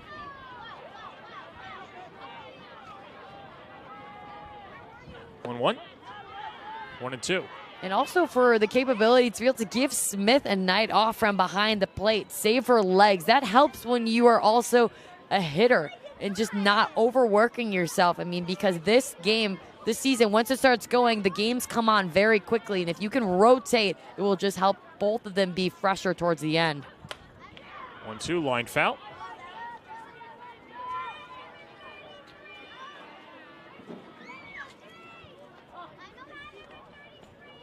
Well, Iacopo was close with McKenna Smith, so I think that was the final piece that got her to sign with the New York Rise. And, you just talk about the friendships that are made, and even though you don't play at the same school, I'm sure the travel circuits, coming up together, getting to know each other, that played a huge part in the decision for Iacopo to sign with New York. The game of softball is really so small once you start getting into it, and all the people that you know and you can connect with. I think that's what's so special about this sport, is really the people. Some of my best friends are ones who I played against throughout my entire career. And it's just that shared love, that shared passion. What I love is Smith, being another catcher, said, hey, come on over here and make my team better, even though they play the same position. I mean, that's selfless softball. Certainly helped come playoff time later in the month in Chattanooga, basically a round-robin style from July 23rd to the 28th. So you're going to need your catcher if you're going to play multiple days. And you're right, it's not even like a rebuild or even much of a drop-off when Smith's not in the lineup. Smack to left, chasing back Caneto. It gets over her head and one hops the wall. And Mary Iacopo picks up her first hit as a member of the Rise. It's a double. That almost looked too easy for Iacopo. She decided to go to a timing swing. She started with her barrel in front, pulls back, and then shows off her power, sending it into left center. And that's the hot spot tonight on the field for the Rise.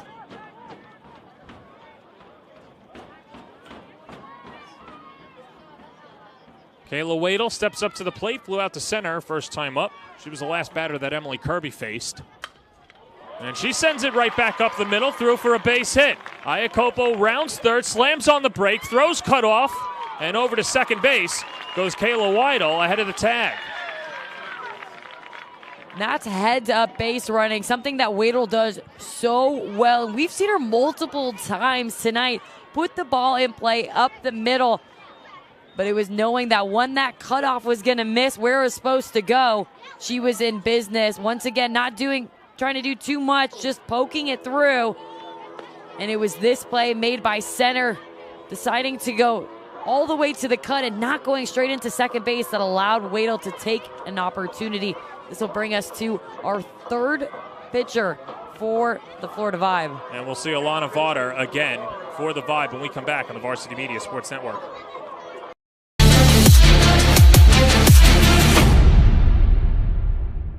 Hey sports fans, did you know Varsity Media live stream broadcasts get viewed by college coaches nationwide? Through our announcers' storytelling and insight on your athletes, we can help your players get an edge on college recruiting. Find out how by reaching out to Varsity Media today, 516-403-2050, or email ben@varsitymedia.net.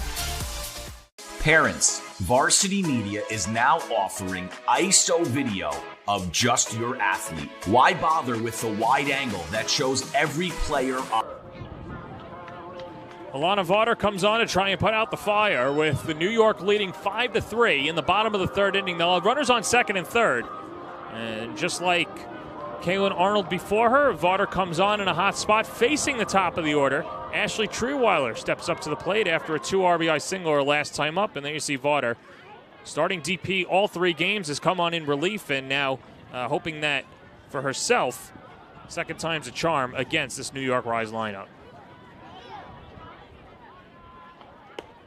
And that's why having Vaughter as the DP really helps, because it allows that substitution to be able to come in really effortlessly, bringing her on the mound, something that Coach Scott had in the back of his mind. He said, I have one option if we feel like they're calling low in the zone, and I have another if it's high. And with the nod to Vaughter, shows that he's confident in her being able to hit the zone and pound strikes throwing low.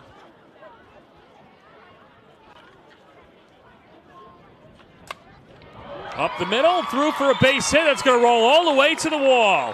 In to score is Iacopa. Wadle's right behind her. Another double for Ashley Trewiler, her second 2-bagger of the series. She's driven in 4 today, and that makes the score 7-3. I will always say this, hitting is contagious. Trewiler stepping in the shoes of everybody else. And that was a pitch that was way too much on the plate. And Trewiler comes in on time. The first time seeing a new pitcher, the very first pitch. Tremendous job by her. And that's when you're not even letting a pitcher breathe when they come into this game, by attacking that first pitch and putting it in play so hard. And for Vaughter, how quickly can you just reset and really settle into this game? Throw your pitches. And Jenna Laird takes high.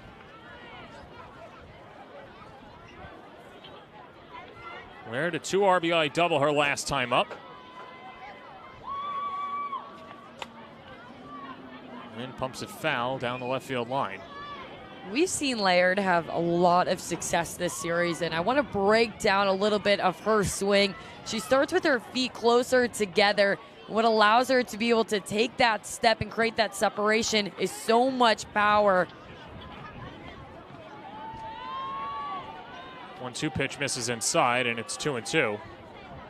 And with that stance, it also allows her to feel a little bit more calm as they're together. She's a bit higher up, allows her to see the ball longer, and then she gets into her legs at the end. Bounce on the ground to second. Allie Newland's up with it, rifles to first. For out number 2. That'll allow Trewiler to go to third. It's a good job by Vaughter, too, in just responding after giving up such a hard hit line drive to come back and throw a quality off-speed pitch and get Laird, somebody who's been swinging the bat so well, to be out in front of herself.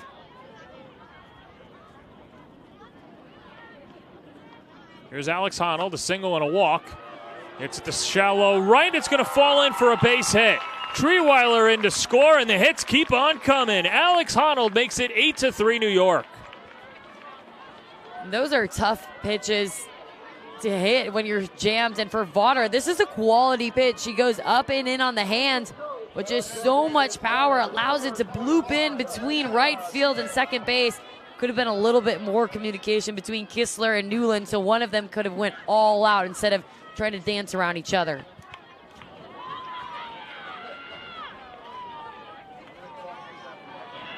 Count 0-1 to the 7th batter of the inning, McKenna Smith. And Smith, we saw a little bit of an uncharacteristic at bat from her at the time before she got a little bit greedy, expanded the zone. Runner goes on the delayed steal, and Honnold is in ahead of the tag. Throw dropped by Radcliffe, the shortstop. And the count 1-1. Just like that, the Rise doing themselves a service by putting another runner in scoring position. You can tell they're not satisfied with 8s. They want more.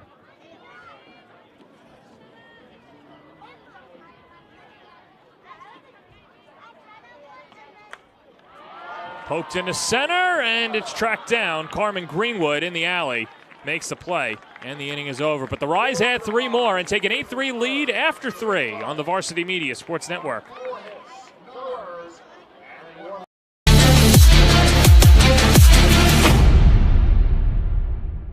Hey sports fans, did you know Varsity Media live stream broadcasts get viewed by college coaches nationwide? Through our announcers' storytelling and insight on your athletes, we can help your players get an edge on college recruiting. Find out how by reaching out to Varsity Media today, 516-403-2050, or email ben@varsitymedia.net. Hey parents, how about a bobblehead for your athlete? Bobbleheads are one of the most preferred personalized gift items today, and it's so easy to order. All you need is a photo of your athlete, a model number from our extensive collection of bobbleheads, and the sculpting process begins. 2 proofs are sent for your approval, and once it's approved, in a few weeks, your bobblehead is on the way. It's that simple. Order your bobblehead today by logging into varsitymediapass.com and click catalogs, or call 516-403-2050. Top of the 4th inning here at Bill Edwards Stadium, and a new pitcher for the New York Rise. It is Lauren Krings who comes out of the bullpen, spelling Courtney Weish. As Krings out of Loveland, Colorado, and we see finally the 3rd Missouri Tiger taking over. 0-1 on the year, a 6.36 ERA. She's given up 2 runs. 3 walks and 1 strikeout in 2 2/3 innings of work, and Krings, with a clean inning, gets her first home appearance of her New York Rise career. And Krings is somebody who I've been really excited to watch compete after a very successful career that she had at Missouri. Somebody who thrived when the situations got big and really helped bring Missouri back on that national map. She's somebody who I have faced against her, and she's so crafty in being able to work up in the zone, but then also paint you east to west. I said I think the list would be a lot shorter of the players that you haven't faced in this league so far. First pitch hacking, popped, foul territory, and will go into the bleachers. And to that point, it's so funny as we start scouting the teams that we're going to call. I so often go back to the notes that I had as a player of how do I want to attack her today in the box, and now I'm talking about it on air, so it's a fun full circle moment. We can let the secrets out now. It's not going to burn you. Keep that one in the back pocket, just in case. Here's Michaela Paparata. Flew out to right her first time up. Jam shot, center of the diamond. Blampede battling with the wind and hauls it in, 1 away. You could hear it at times, but the flag's been blowing in from center field the entire evening. And that's just going to help push the ball a little bit faster out of the pitcher's hands, but also it can work at a bit of a disadvantage against the hitters. However, we've still seen home run power even against this wind. Here's Madison Kennedy. Takes down and in. Kennedy now 0 for 7 in the series. You see a little bit of self-talk there, just reminding herself on that lateral turn. She practiced it between her swings. Good hack, fouls it into the netting, 1-1. Came into the series hitting .272 with a home run and 5 runs driven in. A couple of extra base hits as well. She had a SEC leading 9 home runs this past season for Mississippi State. And count 2-1. When you talk about the SEC matchups, you have Mississippi State going against Missouri. These are two players who are very familiar with each other, and these battles, they can go right from college to the professional league, and they remember what each other did against one another.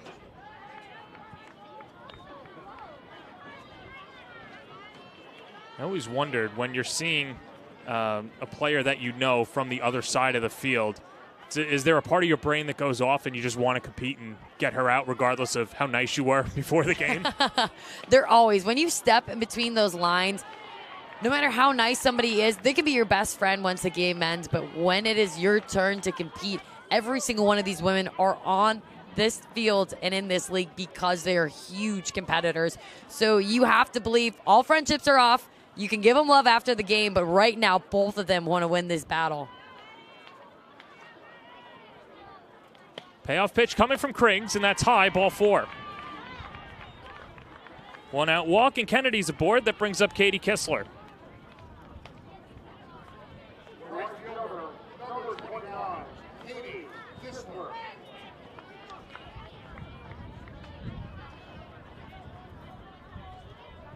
For the Rise, they've been able to utilize so many different arms on the staff, and so far have not had to repeat quite to the same extent that the Florida Vibe has had to, but consistently bringing in new arms, and with that comes new looks.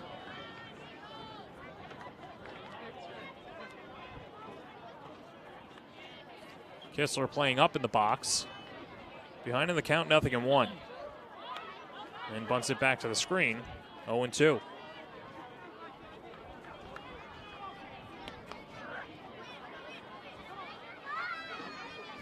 And it's in this 5, 6, 7, 8 is something that Coach Scott really wanted the Vibe to have an extra concentration. And how can we deliver at the heart of the lineup? And just putting the ball in play, doing your job, moving a runner over. He really feels like they're getting it done at the top and they're getting it done at the bottom, but it's that middle part that they still can just connect better as a team. 1-2. Pump foul. You know, as people are getting a little bit of a glimpse of sky in that foul ball, granted, we have the win tonight, but I have to say, we're 3 for 3 with beautiful sunsets that are right over the field here at Hofstra. No, it's been a great aesthetic, and really, especially a lot of the Northeast has been burdened with the cold weather this entire season. Really didn't warm up till the middle of May. And, of course, you know, softball begins in February, so that's a long time to wait. Oh, you want to talk about cold weather? Well, yeah. Yeah, being in the Midwest, playing in March, but exactly to your point, whether you're in the Northeast or the Midwest, most often you have to travel either south or to the West Coast to play in those first couple weeks because it is brutal. Did you guys practice outside in the beginning of the year or all inside? It depends. If we were going somewhere warm, we'd stay inside. But if we had a home game, even if it was snowing, 20 degrees, you were getting used to the cold out there. Because with that comes the science of how can I still find ways to feel my fingers even when they feel frozen? How could I field a ground ball when the dirt is rock hard because of how cold it is? You're not exactly making Evansville a travel destination to go to. Hey, I will be Northwestern's biggest champion because it's cold, but you can win Big Ten championships there. So there's that. Check swing. She goes around, says first base umpire Alex Leap, and Katie Kistler's retired. First strikeout of the evening for the new pitcher, Lauren Krings. Krings utilizing her curveball to get that strikeout. That's what she does best, is she's able to swing it across the plate. And even though it broke late, it was still a check swing that ultimately led to the strikeout. Here's Alana Vaughter trying to help her own cause now, the newest pitcher for the Vibe. Single to right her first time up. That was her first hit of the series. Takes a good whack at that one, but misses 1-1.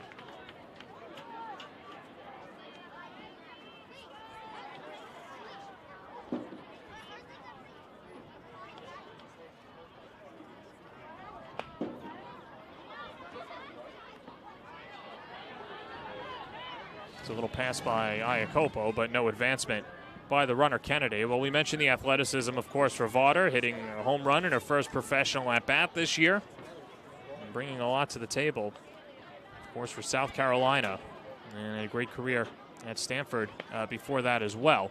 Pitch. That's high, 3-1. Throughout Vaughter's career, she's had opportunities to be a hitter, but not really as consistently as she's starting to see these last few games here in the professional league. And with that, just allows her to be able to impact her team more. But anytime I feel like you're a two-way player as a pitcher, you learn from your at-bats, and that only helps you grow when you're in the circle.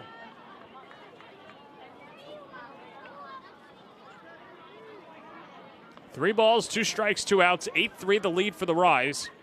Top of the fourth. On the ground to short. Laird whips it across the diamond, and the inning is over. Krings works around the 1-out walk, and we're halfway home. 8-3 the lead for New York on the Varsity Media Sports Network.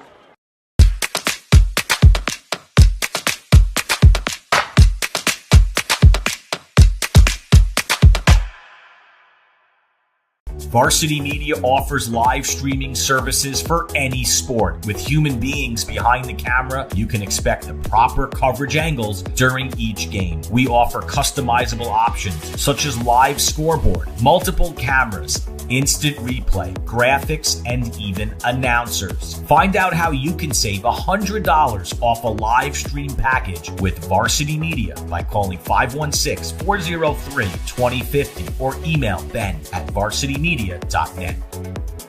Are you a local business looking for new and creative ways to promote your company? Varsity Media offers affordable rates that can get your message across to a demographic of 18 to 54 years of age. Our follower base across social media is over 50,000 strong, and our viewership numbers per game are in the thousands. Don't blow your advertising budget on old staples like TV and radio media. Reach out to Varsity Media to get the best bang for your buck.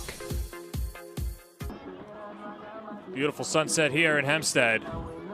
As we go to the bottom of the fourth, an 8-3 lead for the New York Rise. And another sellout crowd here. And credit to the New York Rise organization. They did a lot of legwork in the offseason, not only to build a team, but to build a brand.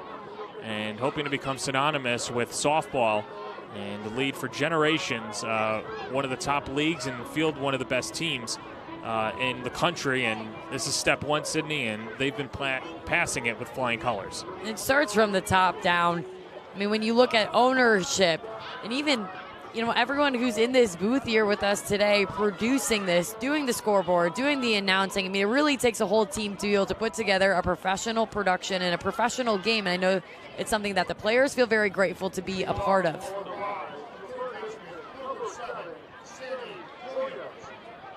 Of course, always at the top step of the dugout, too. They've been into it, and no reason not to be either, as it'll be Sammy Williams to lead things off for the New York Rise.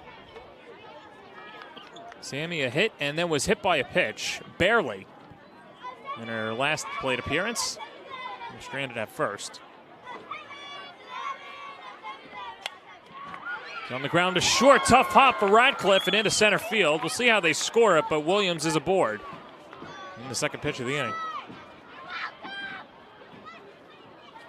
And that's a tough play, but one that you have to be able to make. Granted, I'm not the one playing shortstop right now in that infield, but you could feel Radcliffe just be a little bit on her heels, and it was because of how hard Williams hit that ball as she continues to be swinging such a strong bat.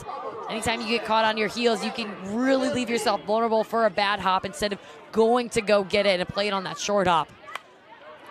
They're on the ground to second. That's through. And Williams makes the turn. Throw comes to third. The slide safe. McRae is on his knees on that one. The second Williams saw that ball sneak under Newland, she was off to the races. So far, the aggressiveness for the New York Rise has worked out for them every single time this series. And that quick little head peek was all she needed. McRae yelling at her to go down, and whew, by the inch of a hair is she safe.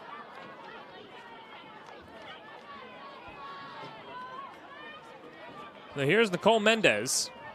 They ruled out a single as Mendez takes at the knees. And the count 0-1. Mendez in her last at bat was caught a little bit vulnerable on the outer half of the plate. And if you're Vaughner, that's something that you are going to be looked to be pounding, not only based off of what happened last at bat, but also with no outs and another opportunity for the Rise to have runners at second and third. So on the ground to second. Nice diving stop by Newland. Fires to first. Couldn't be picked up by Kennedy. A run comes in as Mendez drives in her first run. They'll give her the single, and that makes it 9-3. And that's the exact hit that Mendez had in game 1 of this series. And it's a ball that's going to be on the inner half of the plate. Mendez does a great job keeping her hands inside the barrel. What a play by Newland to stop it, but the throw just a little bit low, not able to be picked up by Kennedy, and the speed of Mendez allows her to be safe, but also add another one to the board for the Rise. New pitcher for the Vibe is Jordan Johnson. We'll meet her when we come back on the Varsity Media Sports Network. You're watching Varsity Media, New York's premier high school sports network. Are you a local business looking for new and creative ways to promote your company? Varsity Media offers affordable rates that can get your message across to a demographic of 18 to 54 years of age. Our follower base across social media is over 50,000 strong, and our viewership numbers per game are in the thousands. Don't blow your advertising budget on old staples like TV and radio media. Reach out to Varsity Media to get the best bang for your buck. Hey sports fans, did you know Varsity Media live stream broadcasts get viewed by college coaches nationwide? Through our announcers' storytelling and insight on your athletes, we can help your players get an edge on college recruiting. Find out how by reaching out to Varsity Media today, 516-403-2050, or email ben@varsitymedia.net.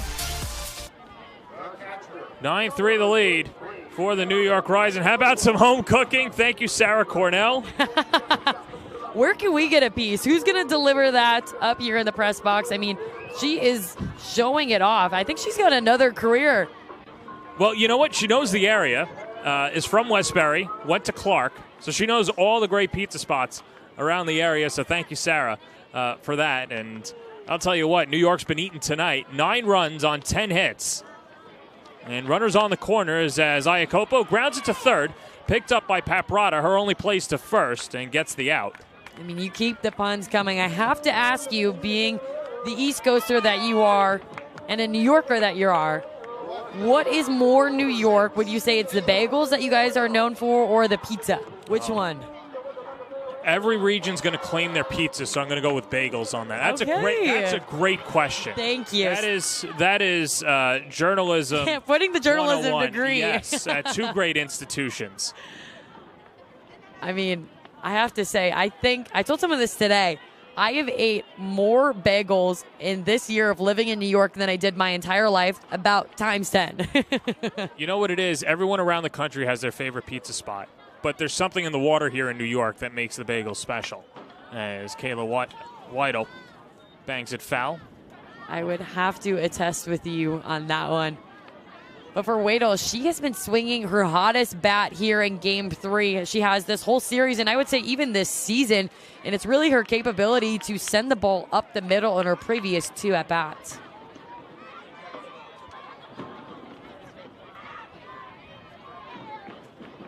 Well, there's Elizabeth Hightower now coming in, and these relievers have not had a clean inning so far that they're getting thrown into as Hightower makes her second appearance. Or check that, third appearance of the series. She only faced one batter on Monday night with 1 2/3 innings last night, giving up 2 runs on 2 hits, a couple of walks, and 3 strikeouts. That goes to the backstop. Another run will come in to score as Blampede makes it 10-3, New York. Well, Hightower has opportunities now in every single game this series. It's going to be about how can she be ready the second her jersey's called. She did that without a doubt on Game 1. Only took her 3 pitches. Lifted right side. Easy play for Kennedy, 2 down. Game 2, we saw a little bit more of a struggle, an earlier release than anyone was expecting. Granted, that pass ball was a tough play, but now she just produced a good quality out. How can she try to take control of this game where, from a pitching staff, they've lost a bit of control, and now how can she be the answer? Ashley Trierweiler swinging a hot bat. Driven in 4 runs today, 2 for 3 with a double. And takes low, 1-0. Both of the catchers tonight behind the dish. They're getting their work cut out for them. Frazier right there does a great job just blocking and dropping to her knees.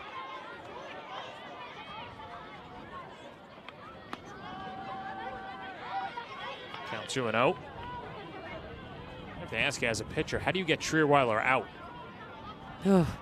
Isn't that another good question? For her, it's really about how can you mix different speeds. I would work off speed to then up and in because she tends to be on time a lot of the time. It's how can you just do anything to break her rhythm and not focus so much on getting the swings and miss, but being able to generate a weak ground ball or a weak fly ball. Hightower gets the sign, 2-1, 3-1. You're seeing Hightower, I believe it's that off speed is what she is missing low in the dirt consistently, which then that's tough because then you're going up against Trierweiler, somebody we've been talking about how well she is at the dish with really only 1 speed for a strike. 3-1, roll on the ground. Easy play for Kennedy, who picks it up on the bag, and the inning is over. But the Rise add another 2 runs to take a 10-3 lead. Going to the 5th on the Varsity Media Sports Network. You're watching Varsity Media, New York's high school sports network.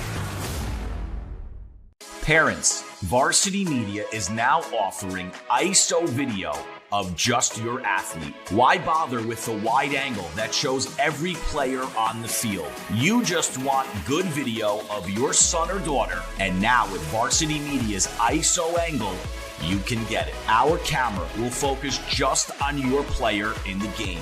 This footage will help in creating highlight videos for college coaches to better pinpoint your athlete's play on the field. And it makes for a great teaching tool to help them improve during the season. Varsity Media is now booking ISO videos for the fall, but spots are limited. Contact us today for football, soccer, field hockey, and volleyball by calling 516-403-2050 or emailing ben@varsitymedia.net. 10-3 lead for New York over Florida. Hey teams, let Varsity Media help bring your games to life with our sportscast for multiple camera angles, play-by-play coverage, instant replay graphics, and more. Varsity Media is ready to broadcast your sport with our YouTube channel featuring over 33,000 subscribers and over 6 million views across our social media platforms.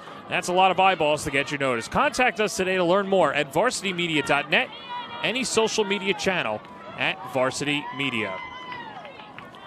You have to pay top dollar for Sydney Suplee, but I'll tell you what, these fans have been into it, and they've liked what they've seen so far in this home series as New York putting it all together at the plate. And the 10-3 lead, the advantage for the Rise. And the fact that you have not only young girls, but young boys here, champion women, looking up to them and what they're doing in their professional career, it does not get more special than that. I mean, I have to say, this entire week I have been just speechless to see the sold-out crowds, the mile-long line for autographs, and how much professional softball is really on the rise. Granted, it had to start here at New York Rise. Here's Grayson Radcliffe.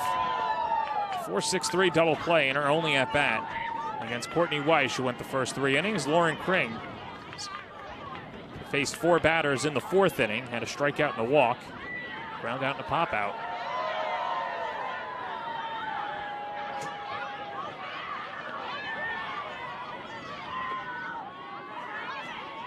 And the pitch just misses, 1-1.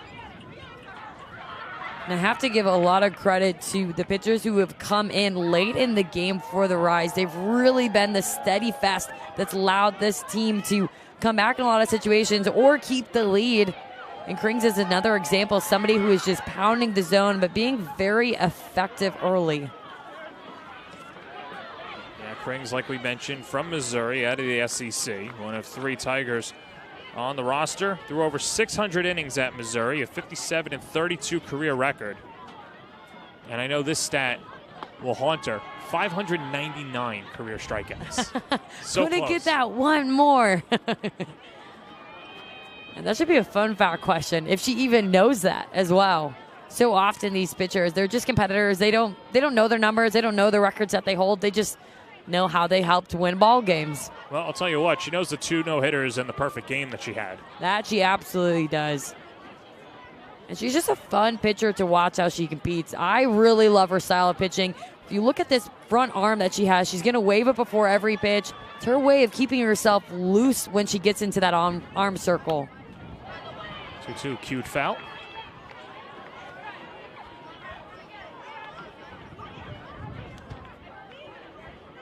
You're retired now. You knew all your stats, right? Post-career? No, goodness, no. I couldn't tell you that either. Like you said, a few games stand out, the perfect games, the shutouts, but other than that, it was just the championships you won with your team. That's what really mattered. All right, spoken like a true pro.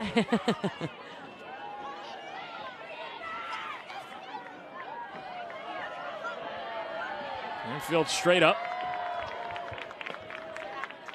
Payoff pitch, high, ball 4. Second free pass from Krings. And rolls over the lineup. Carmen Greenwood.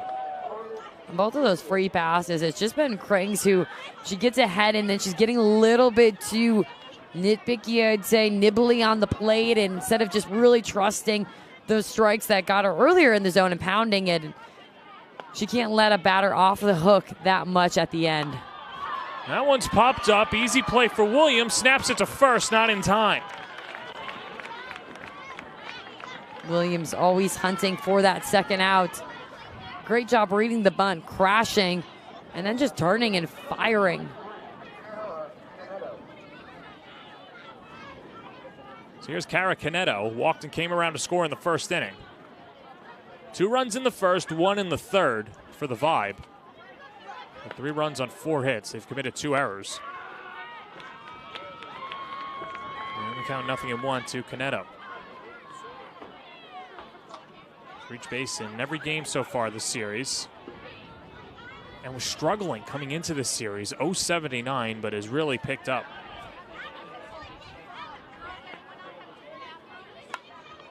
Line to the left, it's a base hit, and Canedo picks up her first hit of the night.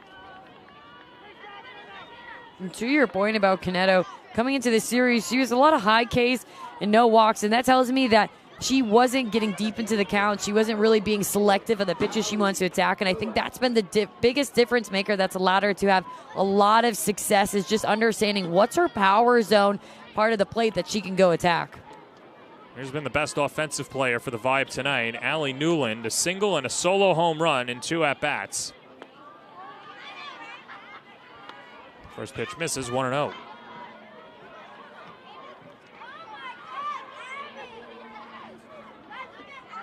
Krings did a great job capitalizing on a pitch that was too good in the zone on a 3-2 count.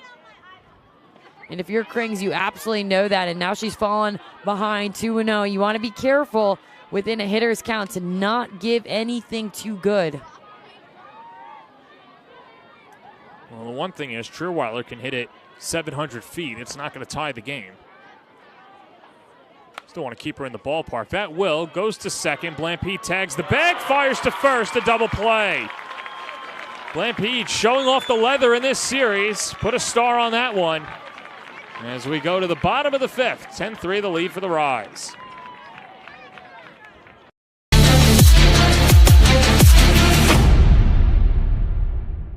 Hey sports fans, did you know Varsity Media live stream broadcasts get viewed by college coaches nationwide? Through our announcers' storytelling and insight on your athletes, we can help your players get an edge on college recruiting. Find out how by reaching out to Varsity Media today, 516-403-2050, or email ben@varsitymedia.net. Hey parents, how about a bobblehead for your athlete? Bobbleheads are one of the most preferred personalized gift items today, and it's so easy to order. All you need is a photo of your athlete, a model number from our extensive collection of bobbleheads, and the sculpting process begins. 2 proofs are sent for your approval, and once it's approved, in a few weeks, your bobblehead is on the way. It's that simple. Order your bobblehead today by logging into varsitymediapass.com and click catalogs, or call 516-403-2050. 5th inning stretch, and there's the Ferris wheel, and great time of year as well. And I'm a little biased. Love the 4th of July holiday, and just the atmosphere around everywhere. It's been festive so far here today, and it's been great to be on Long Island, especially these last 3 days Sydney Supplé.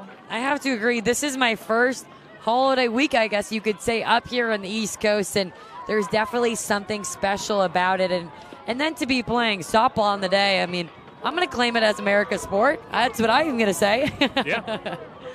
I'm not going to argue on that fact, as here's Elizabeth Hightower coming in for her first clean inning. Hightower, once again, of course, in those patriotic uniforms as well, the Stars and Stripes.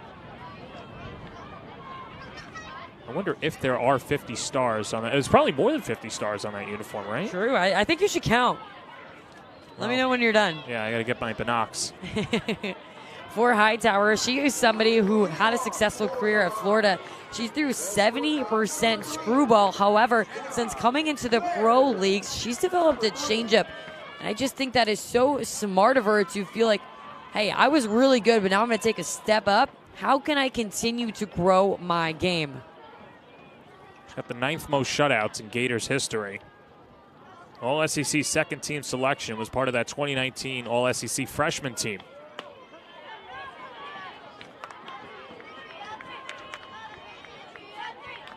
Well, Ashley Trierweiler from Grand Canyon and Santa Clara.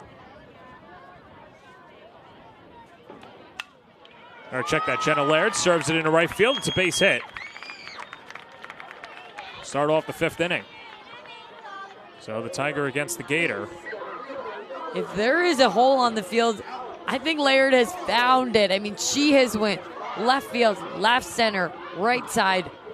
Somebody who, when things are clicking, man, do they just click. For Laird, that's her 5th hit of the series and 2nd straight multi-hit game. On the count 0-1 to Alex Honnold.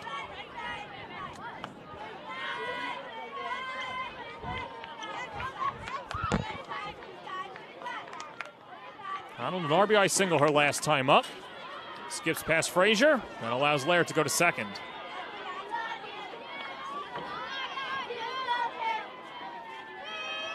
So we've been told that there is no run rule at the professional level. Of course, in college, Laird would represent the mercy-inducing winning run.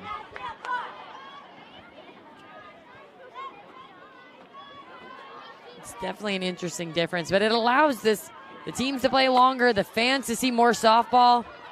Under the glove of Newland, and here comes the runner to the plate. Laird scores in ahead of the tag. Heads up base running by Jenna Laird makes it 11-3.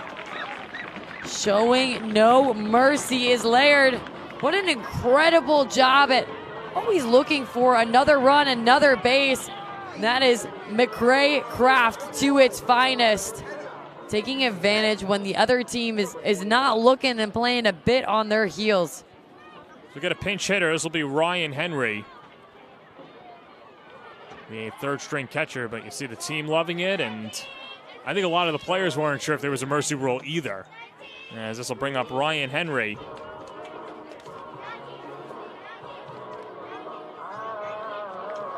Henry from Ramsey, New Jersey, played at Villanova and ended her Villanova career as a 2-time Big East champion. 3rd in school history for career home runs with 31, and a career slash line of 263, 338, and 497. He's got power to all fields. Only one plate appearance in her professional career. It was a walk last week in the Scenic Cup Championship. And I want to see Hightower go right at Henry, somebody who's coming off the bench, coming into this game. The last thing you want to do is to start dancing around with them, allowing them to see more. Line to left, Caneto lines it up. And swiftly gets it back into the infield for the first out. Henry did a great job stepping at the plate, being on time in her very first pitch she saw against Hightower. You can't ask for a better swing than that, a line shot, but again, another good catch by the outfield. Here's Sammy Williams. You could sense this coming from Williams, and you have to even go back to last night when she flew out to deep center field, then had the game-winning single, but it's only a matter of time before Williams snapped out of the funk. Hitting is so much about confidence, and when you are feeling confident in your swing, you start to be a little bit looser, be a bit freer.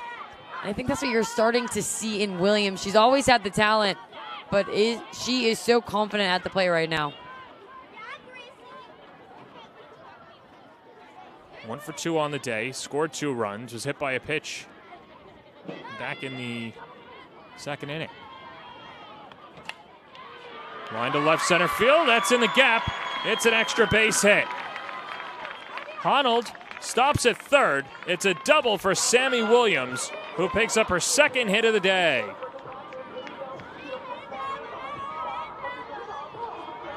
For the Florida Vibe, this is a tough situation to be in. When you're just seeing hits like Williams get produced over and over again. She hits a deep one to left center, which, again, that has been the hot spot for the Rise. But I want to see somebody on this Vibe team really step up and try to take control of this game. How can you be the voice and then back it up by making a big-time play? Here's Riley Blampede, takes up and in, 1-0. And for anyone watching, people are in these situations all the time where you feel like the game is unraveling in front of you. The best thing you can do in that moment is be loud, over-communicate, just be aggressive towards the ball. Ball fouled off. There's 4 doubles now for the Rise. Getting a little massage over there, too, trying to warm up Ford's arm. Might not be ready to go today, but she'll probably be ready later on this weekend. Double play left her hanging.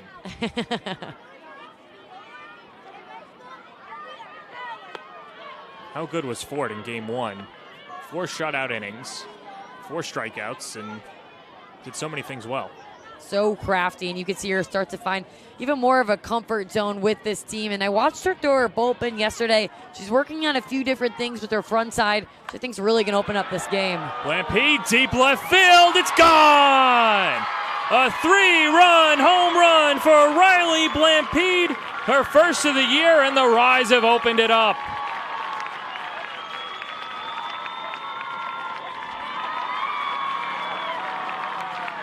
The New York Rise are unstoppable today at the plate.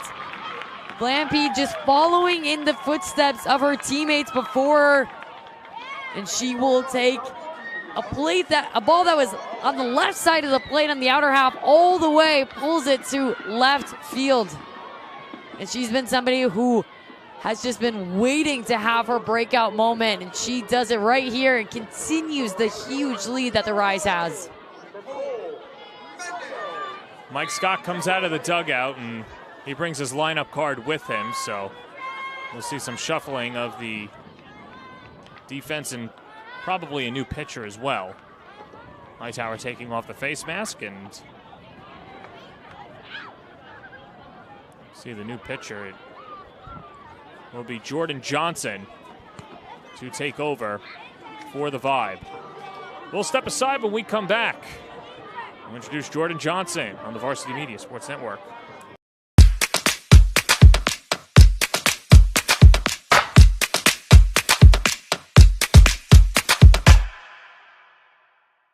Varsity Media offers live streaming services for any sport. With human beings behind the camera, you can expect the proper coverage angles during each game. We offer customizable options such as live scoreboard, multiple cameras, instant replay, graphics, and even announcers. Find out how you can save $100 off a live stream package with Varsity Media by calling 516-403-2050 or email Ben@varsitymedia.net. Are you a local business looking for new and creative ways to promote your company? Varsity Media offers affordable rates that can get your message across to a demographic of 18 to 54 years of age. Our follower base across social media is over 50,000 strong, and our viewership numbers per game are in the thousands. Don't blow your advertising budget on old staples like TV and radio media. Reach out to Varsity Media to get the best bang for your buck. Jordan Johnson, the Game 2 starter yesterday, comes on in relief. She's now the 5th pitcher for the Vibe from Paolo, Kansas, and of Central Arkansas. We'll deal with the bases empty and Nicole Mendez at the plate. And then pumps in a first pitch strike, 0-1. How impressive is the New York Rise in being able to really handle 4 pitchers very well. Talented pitchers. Now Johnson will try to be the difference maker, and what Coach Scott and the rest of the team really likes from Johnson is her ability to always throw strikes. Something that allowed her to be the 2023 ASUN Pitcher of the Year, where she had a 1.88 ERA and 175 innings pitched. Count 2-1. For the Vibe, it's all about how can you just get these Rise hitters to start to be off time. We have just seen barreled ball after barreled ball so far. Mendez 1 for 3 on the day. Maker 2 for 4, as that's going to go to the gap and roll all the way to the wall. Mendez on her horse with the 5th double of the day for the Rise.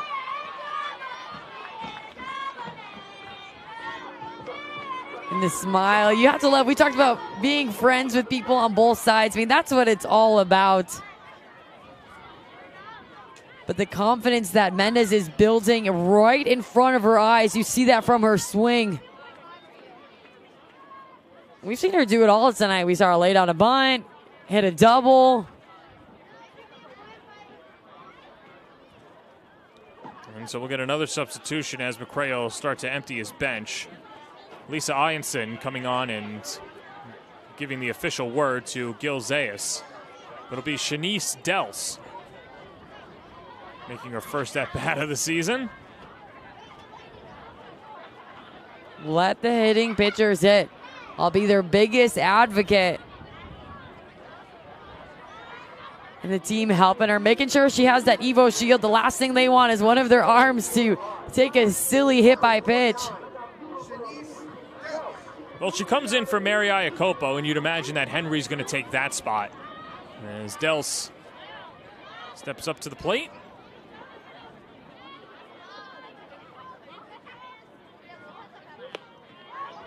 And fastball blown by her, 0-1.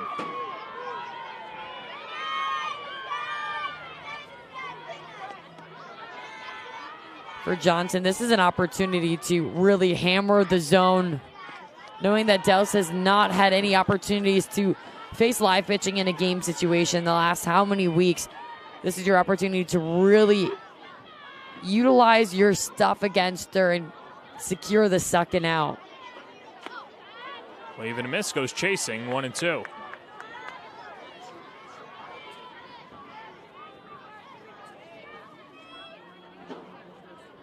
Mendez, the runner at second, already 1 out. 1-2, wave and a miss. Struck her out. Dels goes down hacking, and there's 2 away. Johnson could tell on that very first rise about that she was going to be able to get Dels to expand the zone. Smart job by doubling up with it. And so another pinch hitter. Here's Sarah Cornell. Came on in relief in game 1 and was the pizza spokesman in the dugout as well. And the former Hofstra Pride taking an at-bat. One of her friendly confines in her career. Of course, played for Hofstra and Alabama.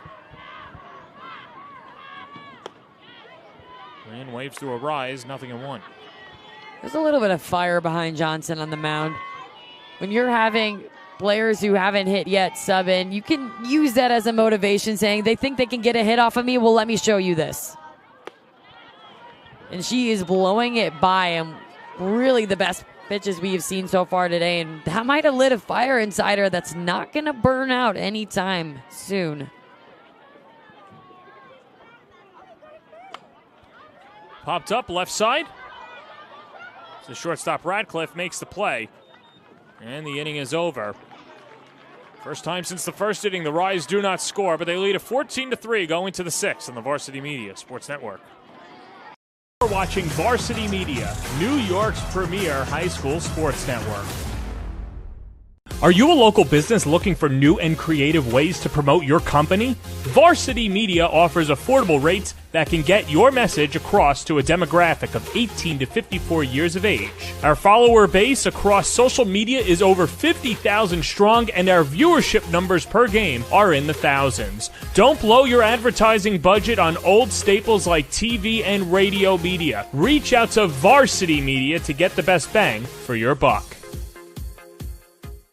Hey sports fans, did you know Varsity Media live stream broadcasts get viewed by college coaches nationwide? Through our announcers' storytelling and insight on your athletes, we can help your players get an edge on college recruiting. Find out how by reaching out to Varsity Media today, 516-403-2050, or email ben@varsitymedia.net.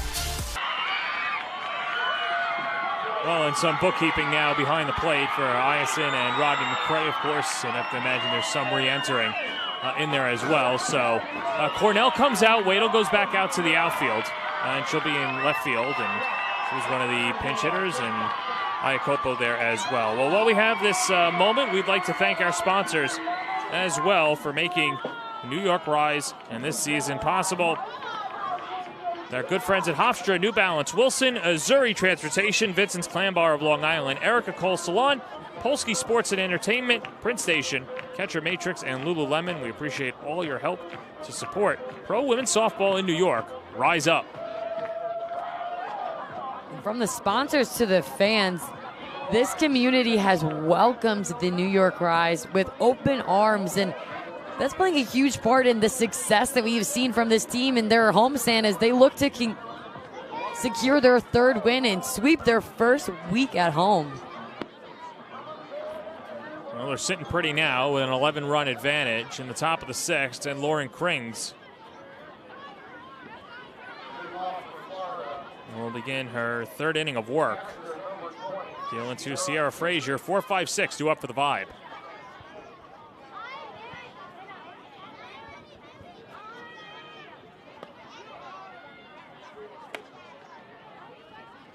And she misses high for ball one. Frazier, a 2 RBI single in the first inning, and then grounded out to second in the third. 1 for 2 on the day.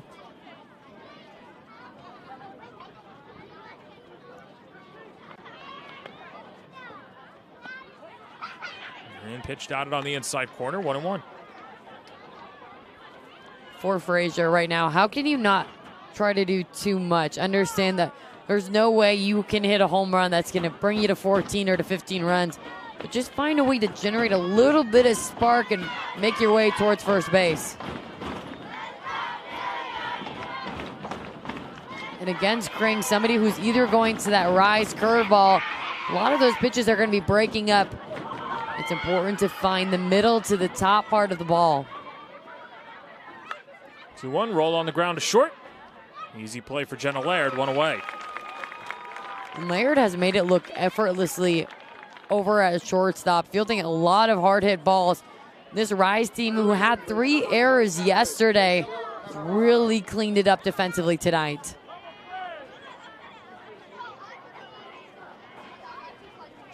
One up, one down, and here's Michaela Paparata. Fly out and a pop out in 2 at-bats. And behind in the count, 0-1.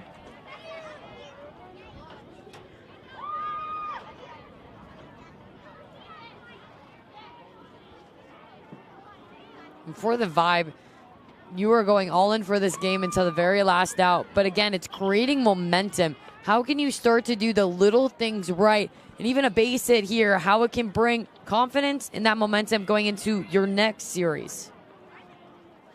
Yeah, after today, the Florida Vibe will head south, and they'll take on Chattanooga over the weekend. foul.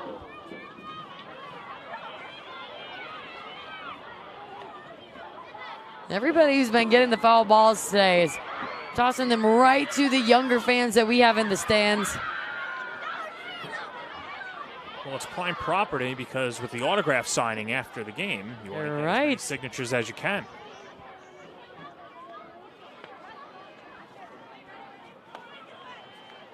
And what's really neat about tonight is for the autograph line, they're going to have both teams there for any fan or any supporter who wants to have their stuff signed. And it's a great way. You're not only growing New York Rise softball, but you're growing professional women's softball on both teams.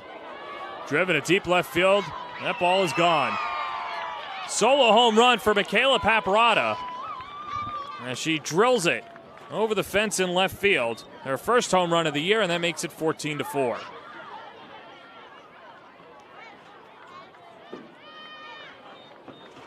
This is a great job by Paparata. She's going to take an inside pitch that never quite got inside, all the way to left field. And she was waiting for a miss, and when she saw one, she capitalized on it. And that's the momentum that I'm talking about, bringing into the next game that she plays. She might not have an opportunity to hit again tonight, but she is going to remember that home run the next time she's at the plate. First pitch misses to Madison Kennedy. Ball one. It also sends a message to this New York Rise team. Granted, they're up 10 runs right now, but you're never safe. You can't sit on a lead when you have hitters who can hit home run with just one swing of the bat. Now, we've seen the long ball on display this series. Now 5 home runs through 3 games.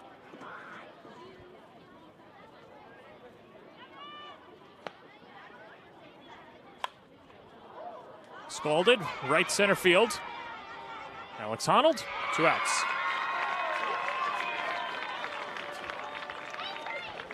While it was a mile-high pop-up, you're starting to see the Vibe be more on time against Krings.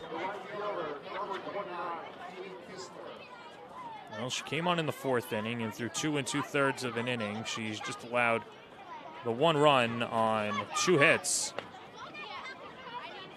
A couple of walks and 1 strikeout. And Kistler takes an off-speed pitch for strike 1.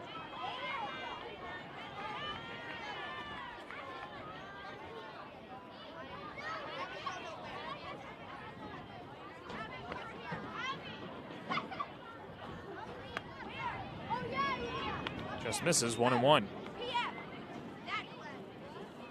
Within Kistler's at bat, you'll notice how she will keep the knob of the bat above her barrel right before the pitch. It's her way of generating then that barrel to come up and make sure it's going in a downward movement instead of undercutting the ball. Count 1-2 to Kistler. After today, the Rise will have a 3-game set over the weekend in Oklahoma City against the Spark. Each game starting at 8 p.m. Eastern Standard Time. There's a swing and a miss, goes to the backstop. Henry digs it out, a late throw, but Kistler's aboard.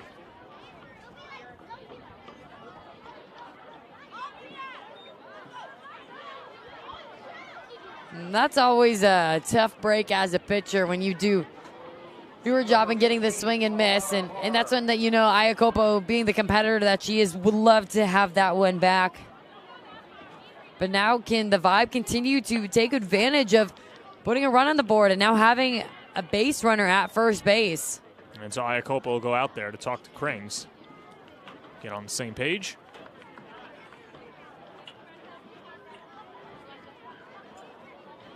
Iacopo, I mean, what a great job she's been able to not only learn one pitcher in the game, but also on her second one. And this is only going to help the Rise moving forward throughout the season. It's the chemistry that they are building in real time.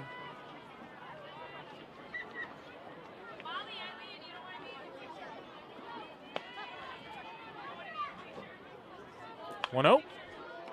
Backhanded. Sammy Williams slings it across the diamond, and the inning is over. 14-4 the score. The Rise leading the Vibe on the Varsity Media Sports Network. You're watching Varsity Media, New York's high school sports network. Parents, Varsity Media is now offering ISO video of just your athlete. Why bother with the wide angle that shows every player on the field? You just want good video of your son or daughter, and now with Varsity Media's ISO angle, you can get it. Our camera will focus just on your player in the game. This footage will help in creating highlight videos for college coaches to better pinpoint your athlete's play on the field. And it makes for a great teaching tool to help them improve during the season. Varsity Media is now booking ISO videos for the fall, but spots are limited. Contact us today for football, soccer, field hockey, and volleyball by calling 516-403-2050 or emailing ben@varsitymedia.net. Welcome you back to Bill Edwards Stadium. A 14-4 lead for the Rise. You're in the bottom of the 6th inning. There's Jordan Johnson back out in the circle. And of course, as is tradition here at Bill Edwards Stadium in the bottom of the 6th, the Fireflies are out. Which is a cool little ritual that they do every game. Lighting up the night sky. It looks exactly like New York City.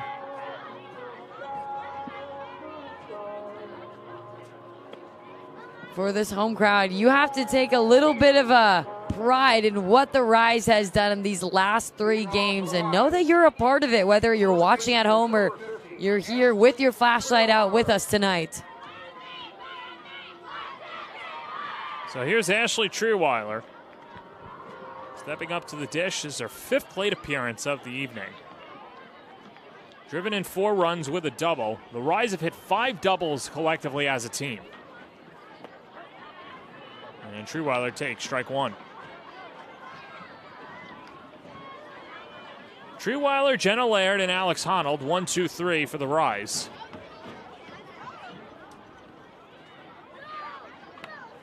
Johnson had her best stuff at the bottom of the last inning when the Rise decided to go to a few pinch hitters, and we talked about that fire that it lit her. You already see that in the first 2 pitches against Trueweiler. It's been one of her most successful stuff against the top of the order.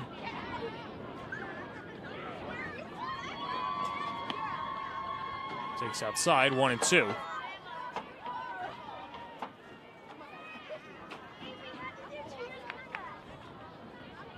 Well, in speaking to everybody around the New York organization, they knew that this team was capable of achieving these decisions as that's flared down the left field line, but goes foul, bangs off the wall right in front of Coach Edwards' not retired number, but of course his honors out there in left field. But anyway, the point is that everyone around New York was very excited for this team coming into this year, and they saw the talent. And now coming into this season, Sydney, the Rise are for real. As Trueweiler goes down swinging for the first out of the 6th.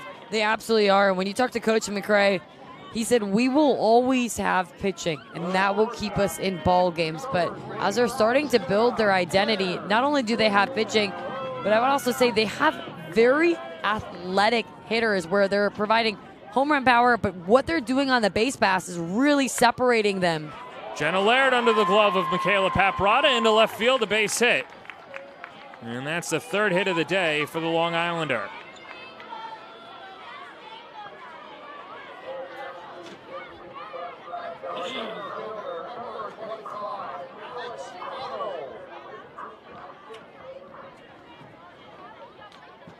So Laird on at first, and here's Alex Honnold. 2 for 3 with an RBI single in the 5-run 2nd inning.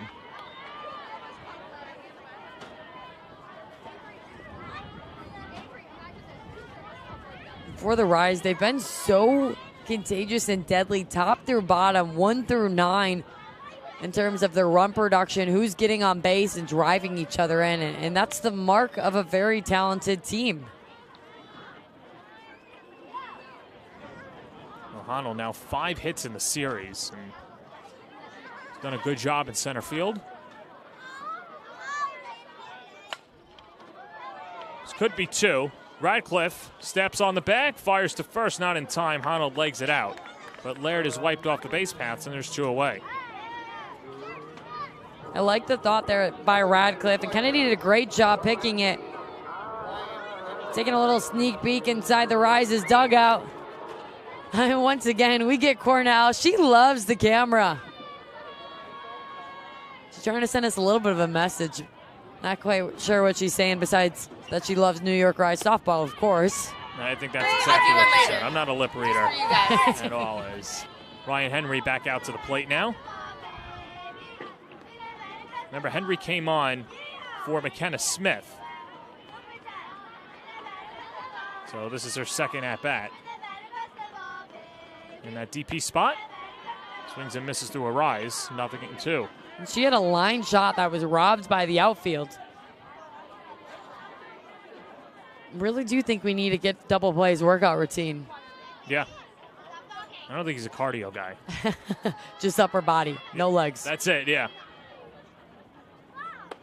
Swing and a miss. Down goes Henry. And the inning is over. McKenna Smith. If we ever need an extra camera person, we'll ask her for her services. Let's go to the 7th, 14-4 Rise on the Varsity Media Sports Network.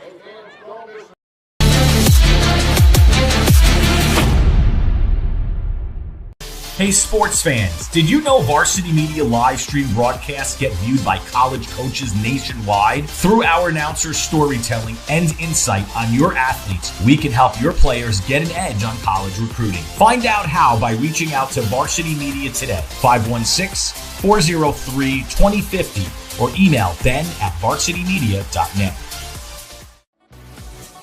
Hey parents, how about a bobblehead for your athlete? Bobbleheads are one of the most preferred personalized gift items today, and it's so easy to order. All you need is a photo of your athlete, a model number from our extensive collection of bobbleheads, and the sculpting process begins. 2 proofs are sent for your approval, and once it's approved, in a few weeks, your bobblehead is on the way. It's that simple. Order your bobblehead today by logging into varsitymediapass.com and click catalogs, or call 516-403-2050. Our wish is his command. We just missed it, but how about that? We get the worm from double play, and he sets off the fireworks at Eisenhower Park. That's what we were waiting for, Sydney Suplee. Oh, John, this has been your dream. We waited all the way till Game 3 in the 7th inning, and we're going to take another look at this. Break it down for us. What do you rank him? That's solid, textbook, didn't stick the last landing. I'm going to give him a 9.6 on that. Okay. On the worm. I think you gave him a 9.5 yesterday in his move, so we've elevated our game by bringing out the worm. Worm's a lot harder.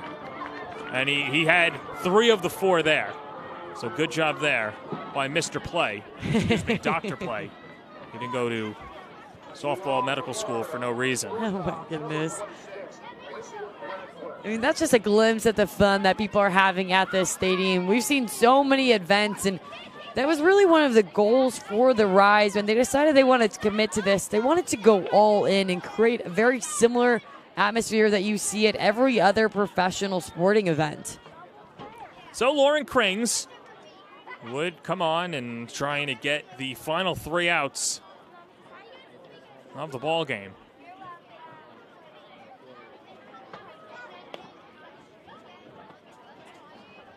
She deals to Grayson Radcliffe, and behind in the count 2-0. Radcliffe grounded into a double play and walked in her 2 at-bats. That walk coming against Krings back in the 5th inning.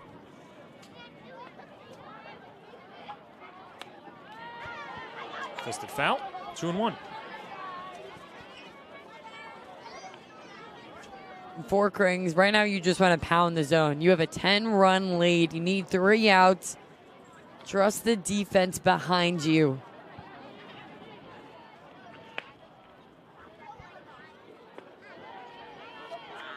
And now the count 3-1. The Grayson Radcliffe, Carmen Greenwood, and Kara Canetto. Last opportunity for the Vibe. These 2 will meet up again July 12th through the 15th down in Florida. The great part about it is We have seen so many different types of games. We saw a close nail-biter game yesterday.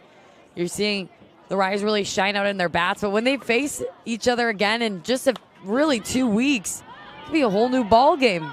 Trierweiler in foul territory, 1 out. And if you've been watching this series, there has been a little bit of a log jam on those type of plays. Trierweiler worked on it with Coach McRae before today's game, practicing those drop steps at first base. And right there is practice works. Carmen Greenwood, hitless in 3 at-bats, steps up to the dish. Up and in.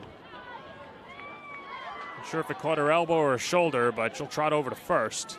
And a 1-out base runner for the Vibe. Greenwood took it like a champ. Not even holding her arm. There's a little bit of a peek. That ball stings no matter how tough you are. It absolutely does. It amazes me why we continue to call the sport softball, because I promise you, I can attest, the ball is nothing close to soft. I'm with you. I never understood that either. On the ground, a second off the glove of Blampede. Stays with it, but has no play. It's a hard hit ball, but hits off the glove of Blampede. They'll give her a base hit. That's the second hit of the day for Canetto. As Greenwood goes over to second. And that's a ball Blampede could absolutely make, but what she does a really great job is after she bobbles it, popping up really quick with it, and that prevented the runner from going second to third. Allie Newland attacks the first pitch on the ground to short. Laird's up with it. Blampede the turn, and the ball game is over. A 6-4-3 completes the sweep for the Rise as they knock off Florida 14-4. Ashley Trierweiler catches the final out after driving in 4 runs today as the Rise throw up crooked numbers in 4 straight games and sweep their first home series in franchise history. This is a week that every single person will remember, whether you are a fan, you watched at home, or you were one of the ones dominating on the field. What's impressed me about the Rise is their capability to be dominant on every single aspect of the field. You saw them thrive in pitching, but tonight it was the bats. Credit to 1 through 9 of the order for the Rise, who all really stepped up. Lauren Krings comes on, gets the win after going the final 4 innings. She's just allowed a run on 4 hits with a couple of walks and struck out 1. As the Rise winning 14-4, we'll step aside and speak to our player of the game when we come back on the Varsity Media Sports Network.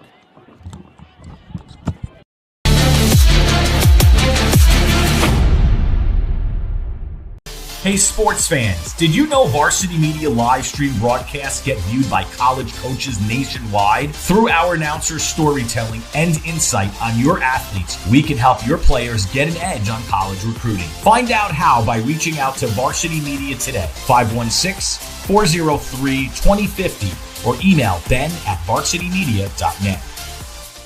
Parents, Varsity Media is now offering ISO video of just your athlete. Why bother with the wide angle that shows every player on the field? You just want good video of your son or daughter, and now with Varsity Media's ISO angle, you can get it. Our camera will focus just on your player in the game. This footage will help in creating highlight videos for college coaches to better pinpoint your athlete's play on the field. And it makes for a great teaching tool to help them improve during the season. Varsity Media is now booking ISO videos for the fall, but spots are limited. Contact us today for football, soccer, field hockey, and volleyball by calling 516-403-2050 or emailing ben@varsitymedia.net.